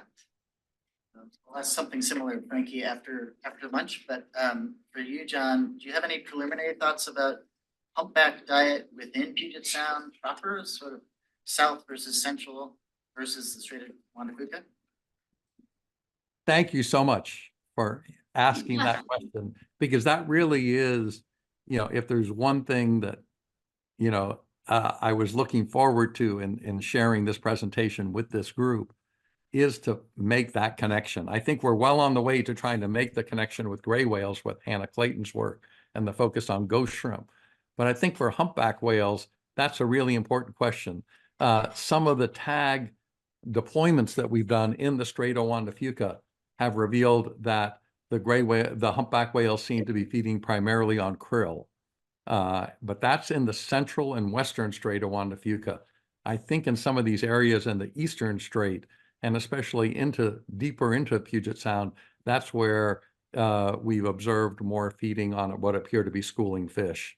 And I would love, I'm watching these talks today and wanting to connect and find ways to do a better job of seeing, both how the return of humpback whales to these waters reflects how conditions are changing here and what impact they will have on the prey that are here.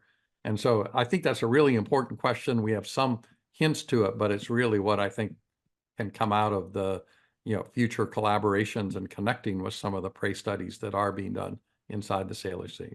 So thanks for asking that, Scott.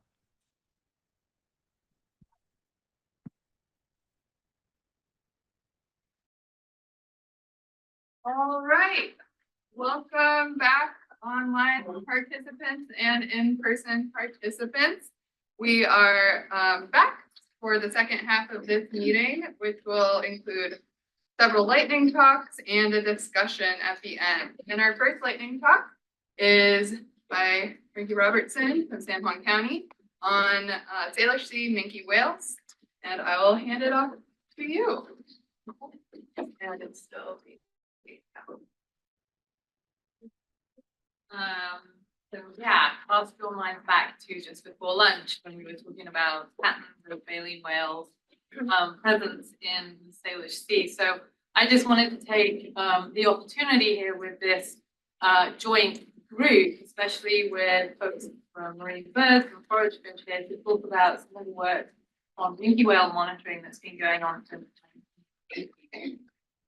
So this is a study that was actually begun, watch the next slide, begun by Eleanor Dorsey in 1980 and Russ Lazell and Johnston joined in 1981, and that really was their project, the Northeast Pacific minke whale project. I joined in 2005 as just fresh out of undergrad. And since John's passing in 2017, I've tried to kind of keep this project going. And a lot of the data coming in now is actually from opportunistic sightings as well.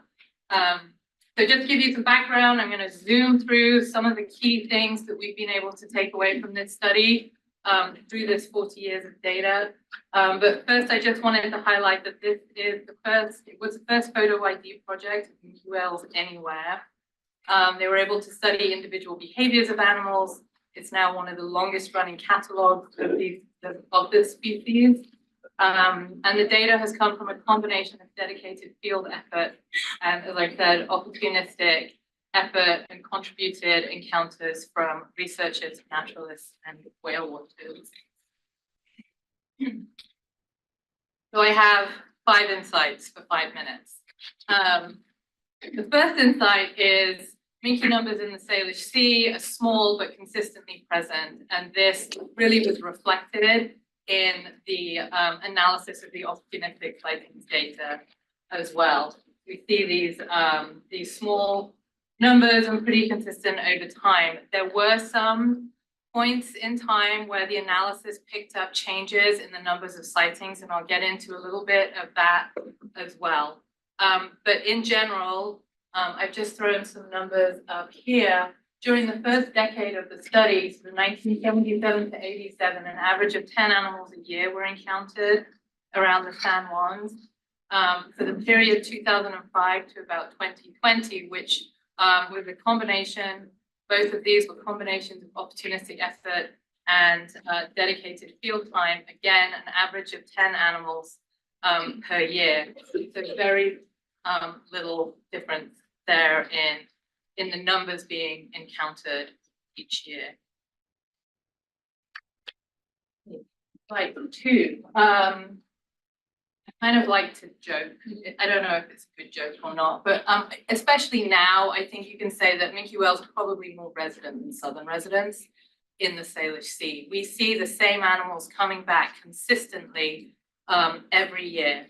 The first decade of the study, we were seeing, on average, individuals were being seen consistently over 3.5 years, some consecutively every year for that period.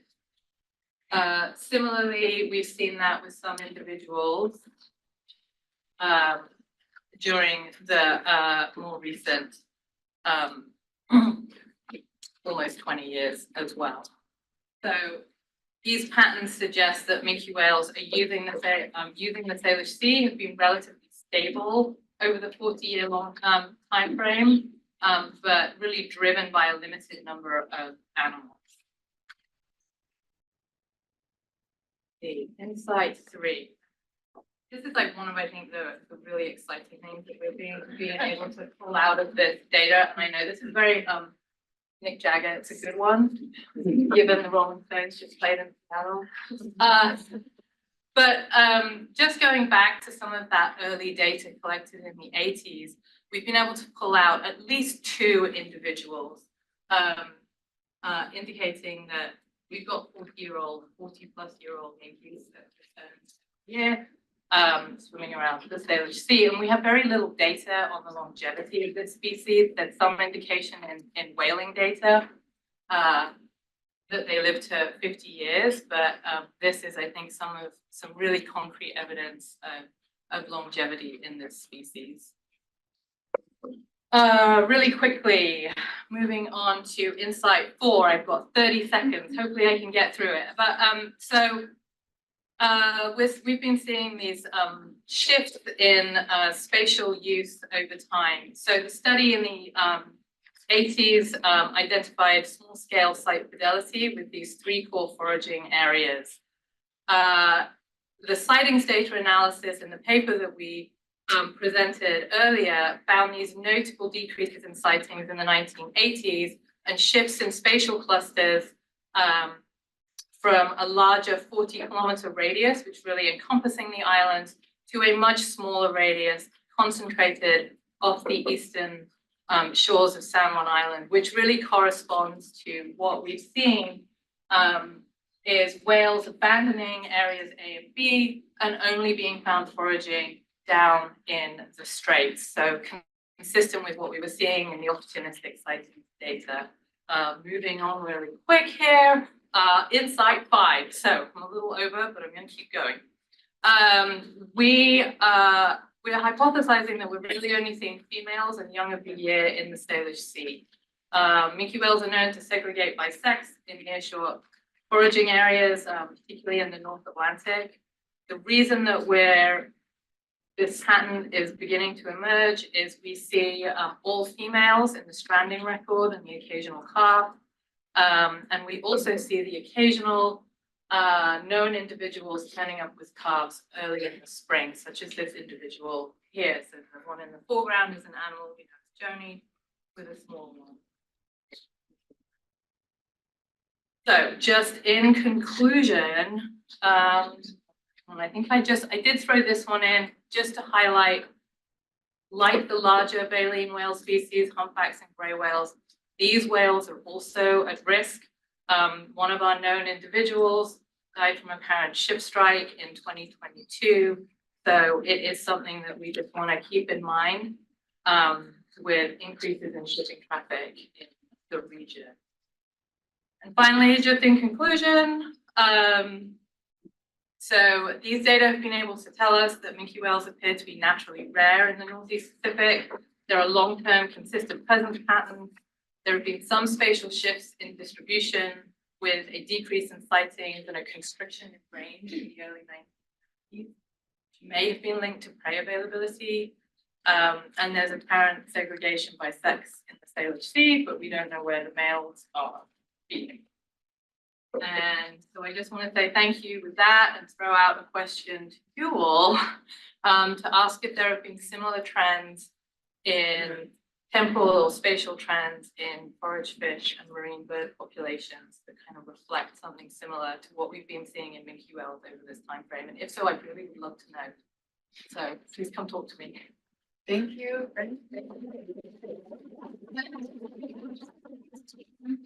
Have the sticky notes and pens. So if you do have any questions that you'd like us to collect after and give to Ricky in an email or something to be included in the meeting summary potentially, feel free to mark this as number 1 and we can do that. And the same goes for online folks if you put questions in the chat. All right. Our next presentation is by Jackie Lindsay. And, oh, sorry, no, sorry, so sorry, Russell, March, I skipped it, sorry. Okay, So- let me get this back up. Go ahead, my apologies, Russell. So he'll be presenting on the No season. problem. There we go. I think Okay. we're set. Okay, well, our lab is usually associated with work in the Salmon Islands, but this is an introduction to a new project we started last year in collaboration with the Nisqually tribe and along with the Kings. And it relates to another aspect, another dimension of forage fish, which is their role in conveying sediment-bound toxics or toxicants to the wider food web, including marine mammals and seabirds.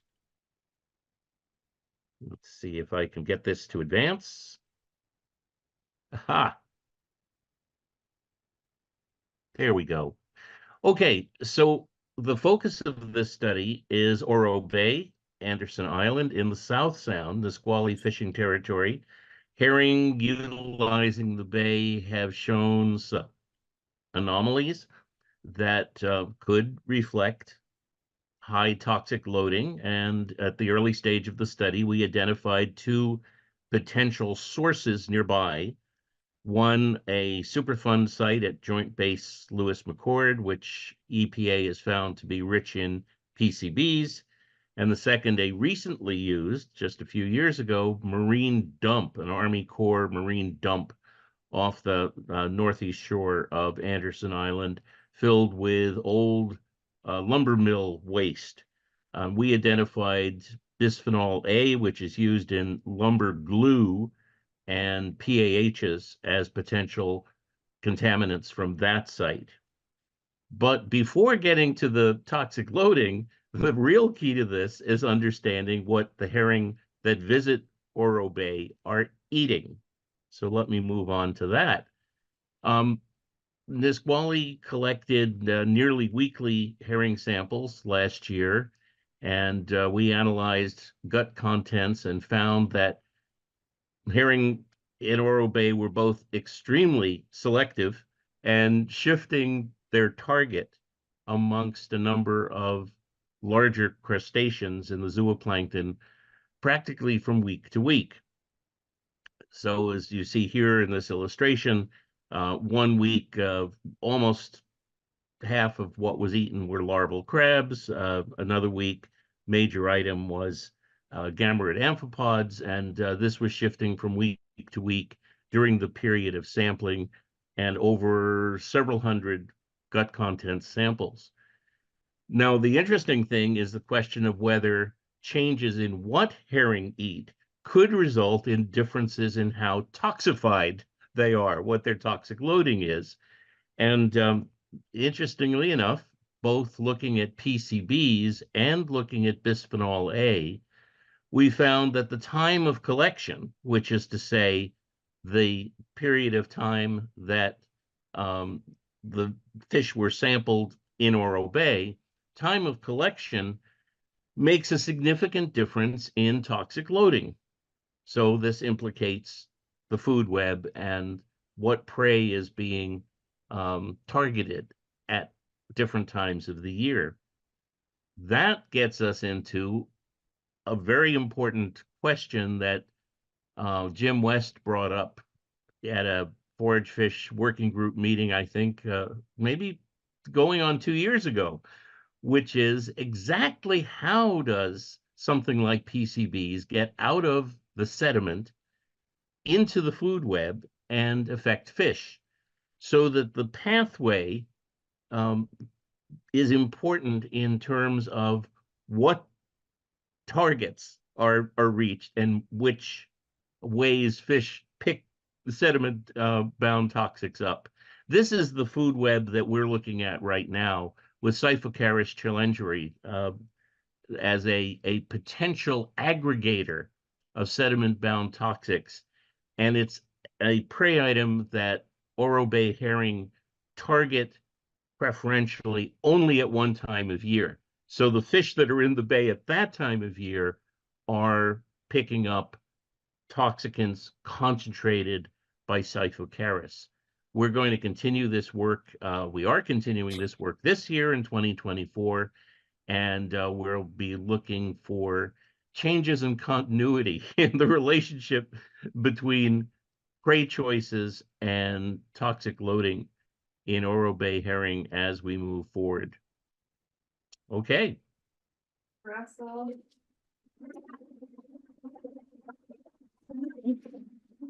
We did use the full 5 minutes, but again, if anyone has questions for Russell, please mark your sticky note in person with a number 2. We'll collect those and feel free to pop them in the chat. Since he's online, he might be able to answer those.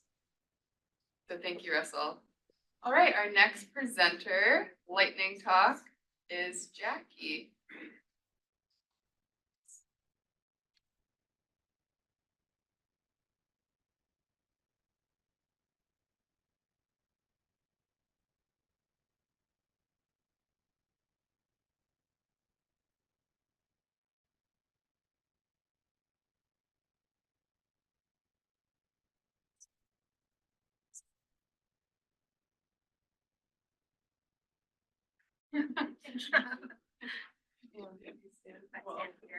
And none of them can see me. Yeah.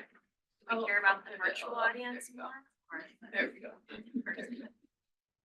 being 5 foot, these are never for me. Yeah, I have already only 4 minutes and 30 seconds. So I'm from the Coastal Observation and Seaward Survey Team, which is a program some of you may have heard of out of the University of Washington. We've been running for about 25 years now, studying birds that wash in on beaches and marine debris as well in recent years. And we're a citizen science program, so we use community members to go and walk beaches monthly and report in order for us to gather baseline data on what's coming in, and we can track lots of things with that baseline data, large mortality events, for example, in seabird species. We're based here in the Puget Sound at the University of Washington, but we have surveyors in Puget Sound and also California, Washington, Oregon, and Alaska. And the mission of our program is not just to collect great science data that's useful and used by researchers, academics, community programs, but also to empower citizens to become involved in that work. And today I'm presenting to you not about any data that we've collected recently, but about the methods by which we collect our data. We have this beach bird guide, which is, we call it Bird Guide for Dummies, like those guides for dummies on changing the toilet or whatever it is that you've read before from the library. These guides take one feature of a bird, like the foot. They point out some characteristics that anybody can identify. You don't have to be trained in marine science to do this identification. And they point you towards the family group that bird is from. From there, we ask a couple more identification questions, again, for the layperson to answer. And we direct someone to a species page. This is an example from our Alaska Beach Birds Guide, which we developed specifically for the species in that rare area and for the users of that guide who may actually speak some of the native languages in Alaska. We have data that comes out of this program. I think there's more than 5,000 participants we've trained at this point, and hundreds of thousands of data points have come out of that in our degree and our bird program. It's summarized in various ways and used by our program in academic publications, but it's also been requested by these users here. You can see that our agency users are sort of one of the largest groups. We can break that into our federal, state, tribal, and international partners. Because of all these requests, we've looked into a little bit of why people request our data to be able to tailor what we're presenting. So it's actually useful for user groups. That's one of my jobs at the program actually, is to get data out there and used by external partners. And we've broken down the topics a little bit like this. Unusual mortality events are big, but we've noticed that a lot of the requests that we get for marine mammals, it's not actually a part of our program that is targeted by any specific guide that we've developed. So in recent years, we've been pursuing funding to develop a better marine mammal identification guide for our participants, similar to our beach bird guide, designed for lay people. NSF is funding a project right now. We're working with social scientists to establish what our users would find useful, and we're simultaneously working with experts to put together exactly what should be in a marine mammal identification guide for a layperson. So this year we're interviewing users, but I'm actually here to invite experts to come and reach out to us and talk to us about how you might see using a beach marine mammal guide, or to offer input in what you think is absolutely essential in a marine mammal guide that we're putting together. After we do this information gathering, we're going to be prototyping and testing so that it's useful and used in our community and also beyond. So this is a little bit of our timeline. If you would like to hear updates or to send me information or to send me a stop letter, do not do this anymore. This is a terrible idea. COAST is my program, COASST, and you can reach me at COAST@UW. And also in this room. And there's like a second left.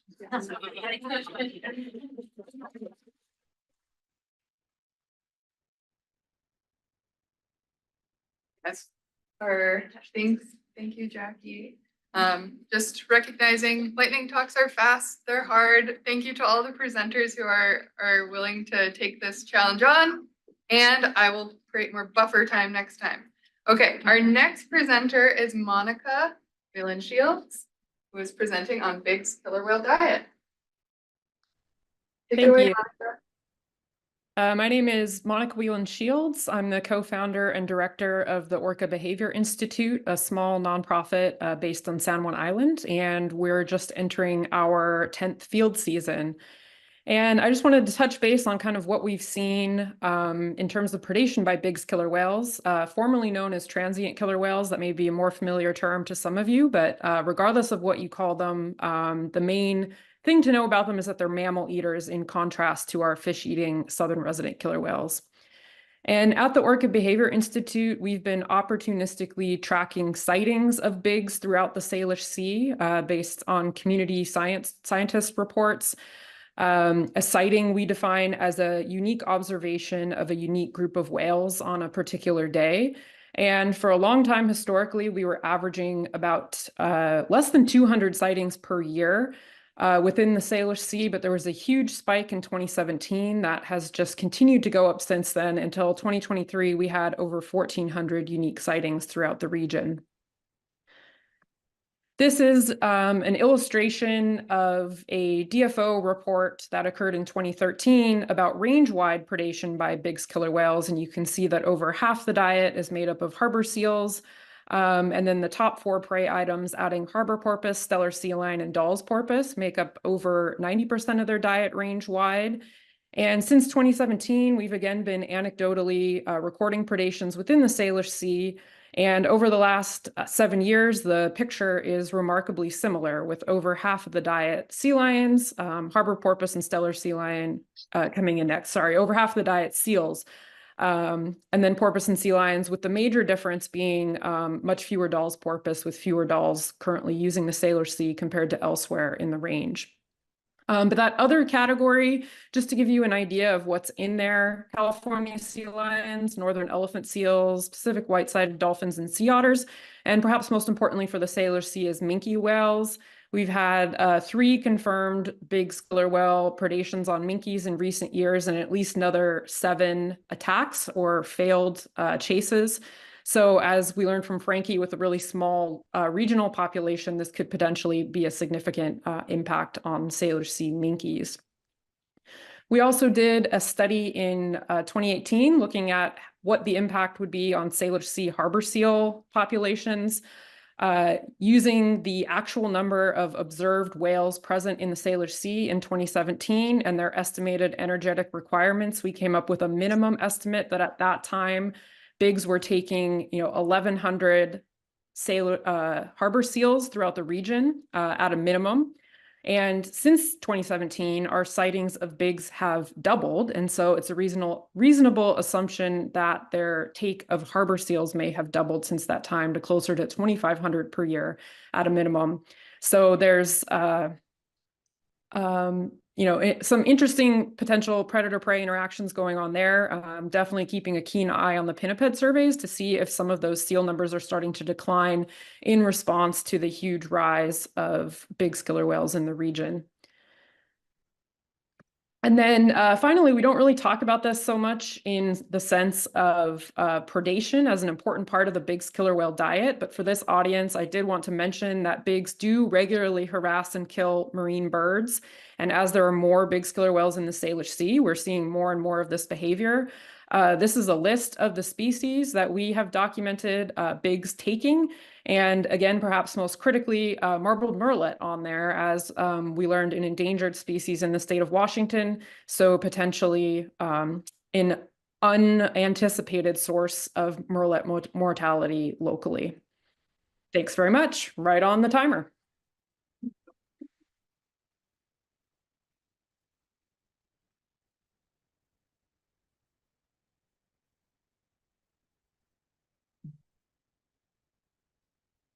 Great, our next presentation is by Amanda Winans. We'll be presenting on Puget Sound's zooplankton.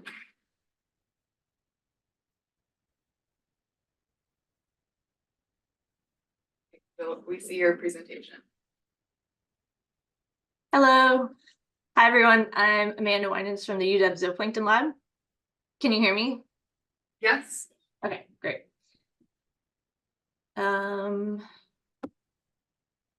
do I advance? Anybody?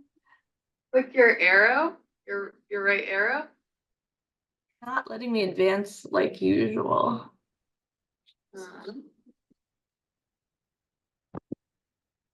Mouse on the screen. Yeah. Mouse.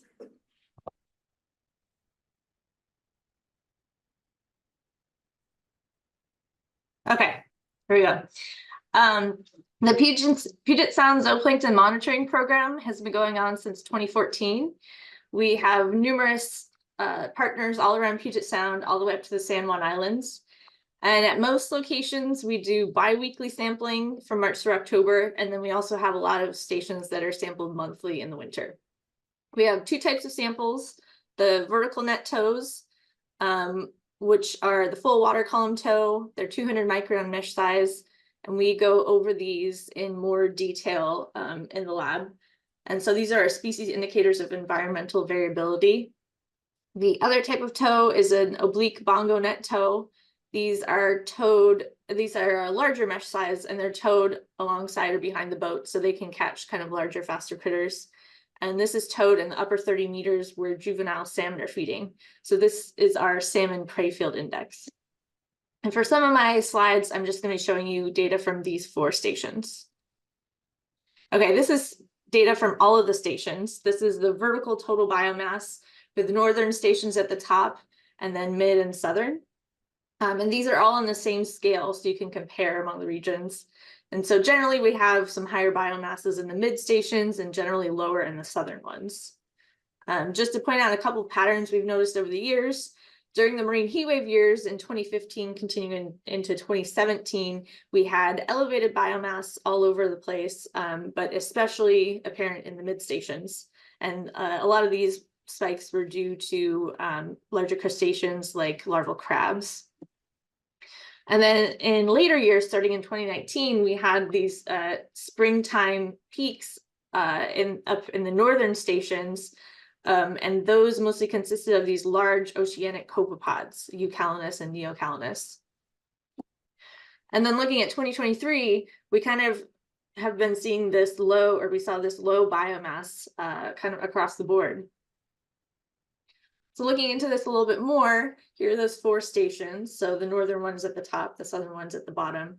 And from now on, the y-axes are going to be different among stations. So this is showing this kind of plot. We can look at seasonality. So this is January through December with 2023 highlighted. And what we can see here is that the biomass started to increase later than it usually, well, later than average. So maybe 1 to 2 months later in April or May. And then picking that apart into different groups of organisms, we have subarctic copepods on the left. And you can see that those were low across the board, especially in the San Juan Islands. If you look at that scale there, it's a lot lower than it has been in previous years. Boreal copepods in the middle are these northern cold water species. They were also low, except for at Admiralty Inlet. And then Puget Sound resident copepods, which are small to medium-sized copepods, had average peaks, but they started increasing later in the year. So a lot of these didn't start increasing till about June. Another critter that was low were the amphipods, except for this high peak at Admiralty Inlet. But if you look at Central Basin at KSBP, the second from the bottom, that scale there, that's usually pretty high biomass there. So it was a big difference. All right, this is showing Cancredidae larvae average monthly biomass. So that includes Dungeness and red rock crab. And we have months across the top, years along the side. And each of these squares is a small map of Puget Sound. And so you can see 2023 is along the bottom.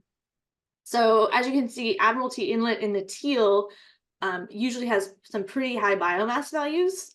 And last year it was fairly low and late. So it peaked in June instead of May and was kind of lower overall, kind of similar to 2018 and 2019.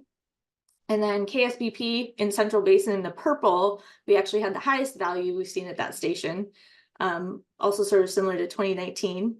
And then down at the bottom in the pink at South Sound, we had sort of moderate peaks in August, which was similar to last year.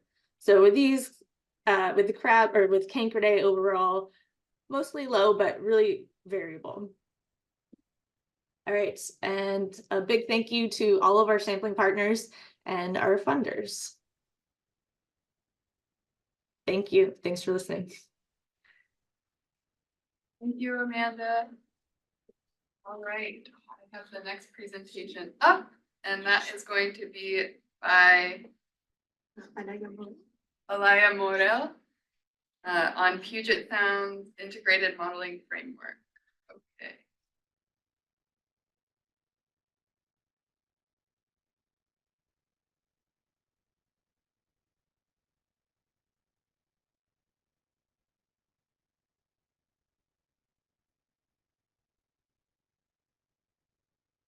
Okay, so hello everyone. So I'm Alaya Morel. So today I'm here to present you the project I'm involved in, which name is Puget Sound Integrated Modeling Framework. This project is mainly led by Puget Sound Institute people. So this project is born in the context of this ecosystem Puget Sound, where components, different components are very linked, ocean, estuary, and river, and terrestrial components. But most of the people working on the different components were doing a model separately, with a model for the marine component, a model for the watershed, and a model for terrestrial component. So people have started this project to try to work together and to link all these models to do a big global model. So this model could allow to synthesize decades of terrestrial and marine data, to allow also understand the cumulative interactive effects of multiple traits, and to use this big model to explore different management solutions at the level of the basin, and also accounting for trade-off between terrestrial conservation goal and marine conservation. And this entire model want to be used to explore the impact of different pressure on Puget Sound, mainly to explore how climate change, nutrients, and contaminants, more specifically PCBs, will impact Puget Sound and the natural resources we care about. So this big model will link 5 models, 4 existing one and one that need to be developed. So I will see with you this link of model very quickly. So this is a chain of models. The first one is a terrestrial model that represents the land cover. Its name is a land cover change model, and that want to study how land cover change according to population growth and development. This change in land cover will impact the second model, which is the watershed model, the Verma model, that represents the hydrology and the biochemistry of the watershed system. The information from this model, so freshwater amount, nutrient, and toxins that arrive in the estuarine and marine component, would be integrated in the third component of the model, which is the Salici model, which is a physical and biochemistry model that represents marine components. And from this model, nutrients, toxins, temperature, but also primary production will be incorporated in the food web model, the marine food web model, which is represented by an Atlantis model. It's the team I'm from. So if you have more questions on this part of the model, don't hesitate. So this food web model represents the ecosystem from phytoplankton to top predator marine mammals and some marine birds. And on the top of that will be represented the human system with a qualitative model that will represent benefits, equity, and governance that rely on the ecosystem. One of the ideas that we have in mind, I just mentioned that before to finish, is that all the output of the model will be linked or can be linked with the vital signs, the pages of vital signs, and that we can use this big model to see different scenarios and see how these vital signs can be impacted by different management strategy or by climate change. So thank you for your attention. We can discuss maybe after.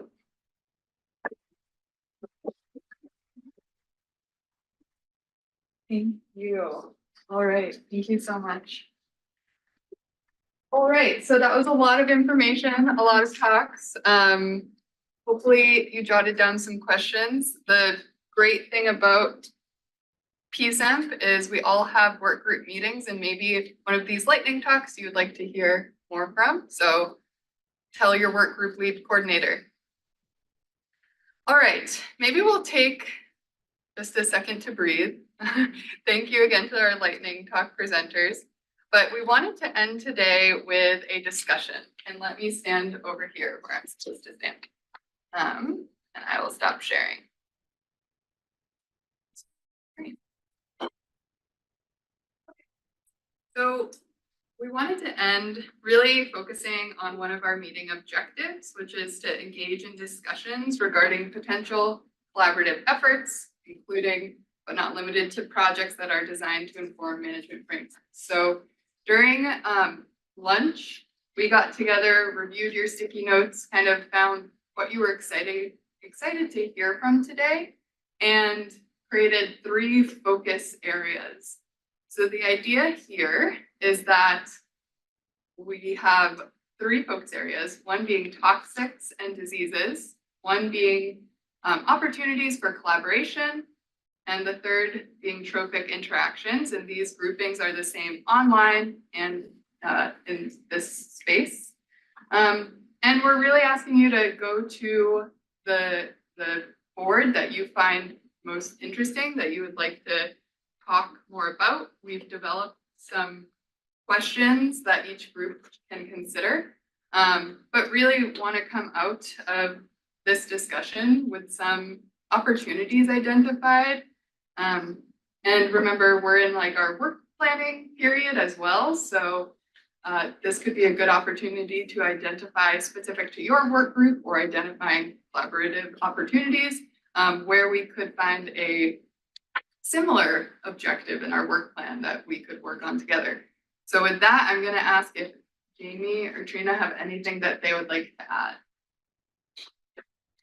I think that's good. We'll separate these around the room and just find yourself at the one that is calling to you in the moment. We have, maybe 15 minutes. So let's just do it, and we'll see how far we get in the next little bit. And I'm going to mute the room. I'll just say there were obviously a lot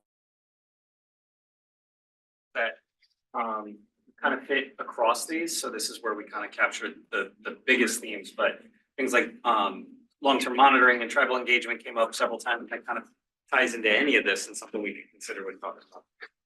Great.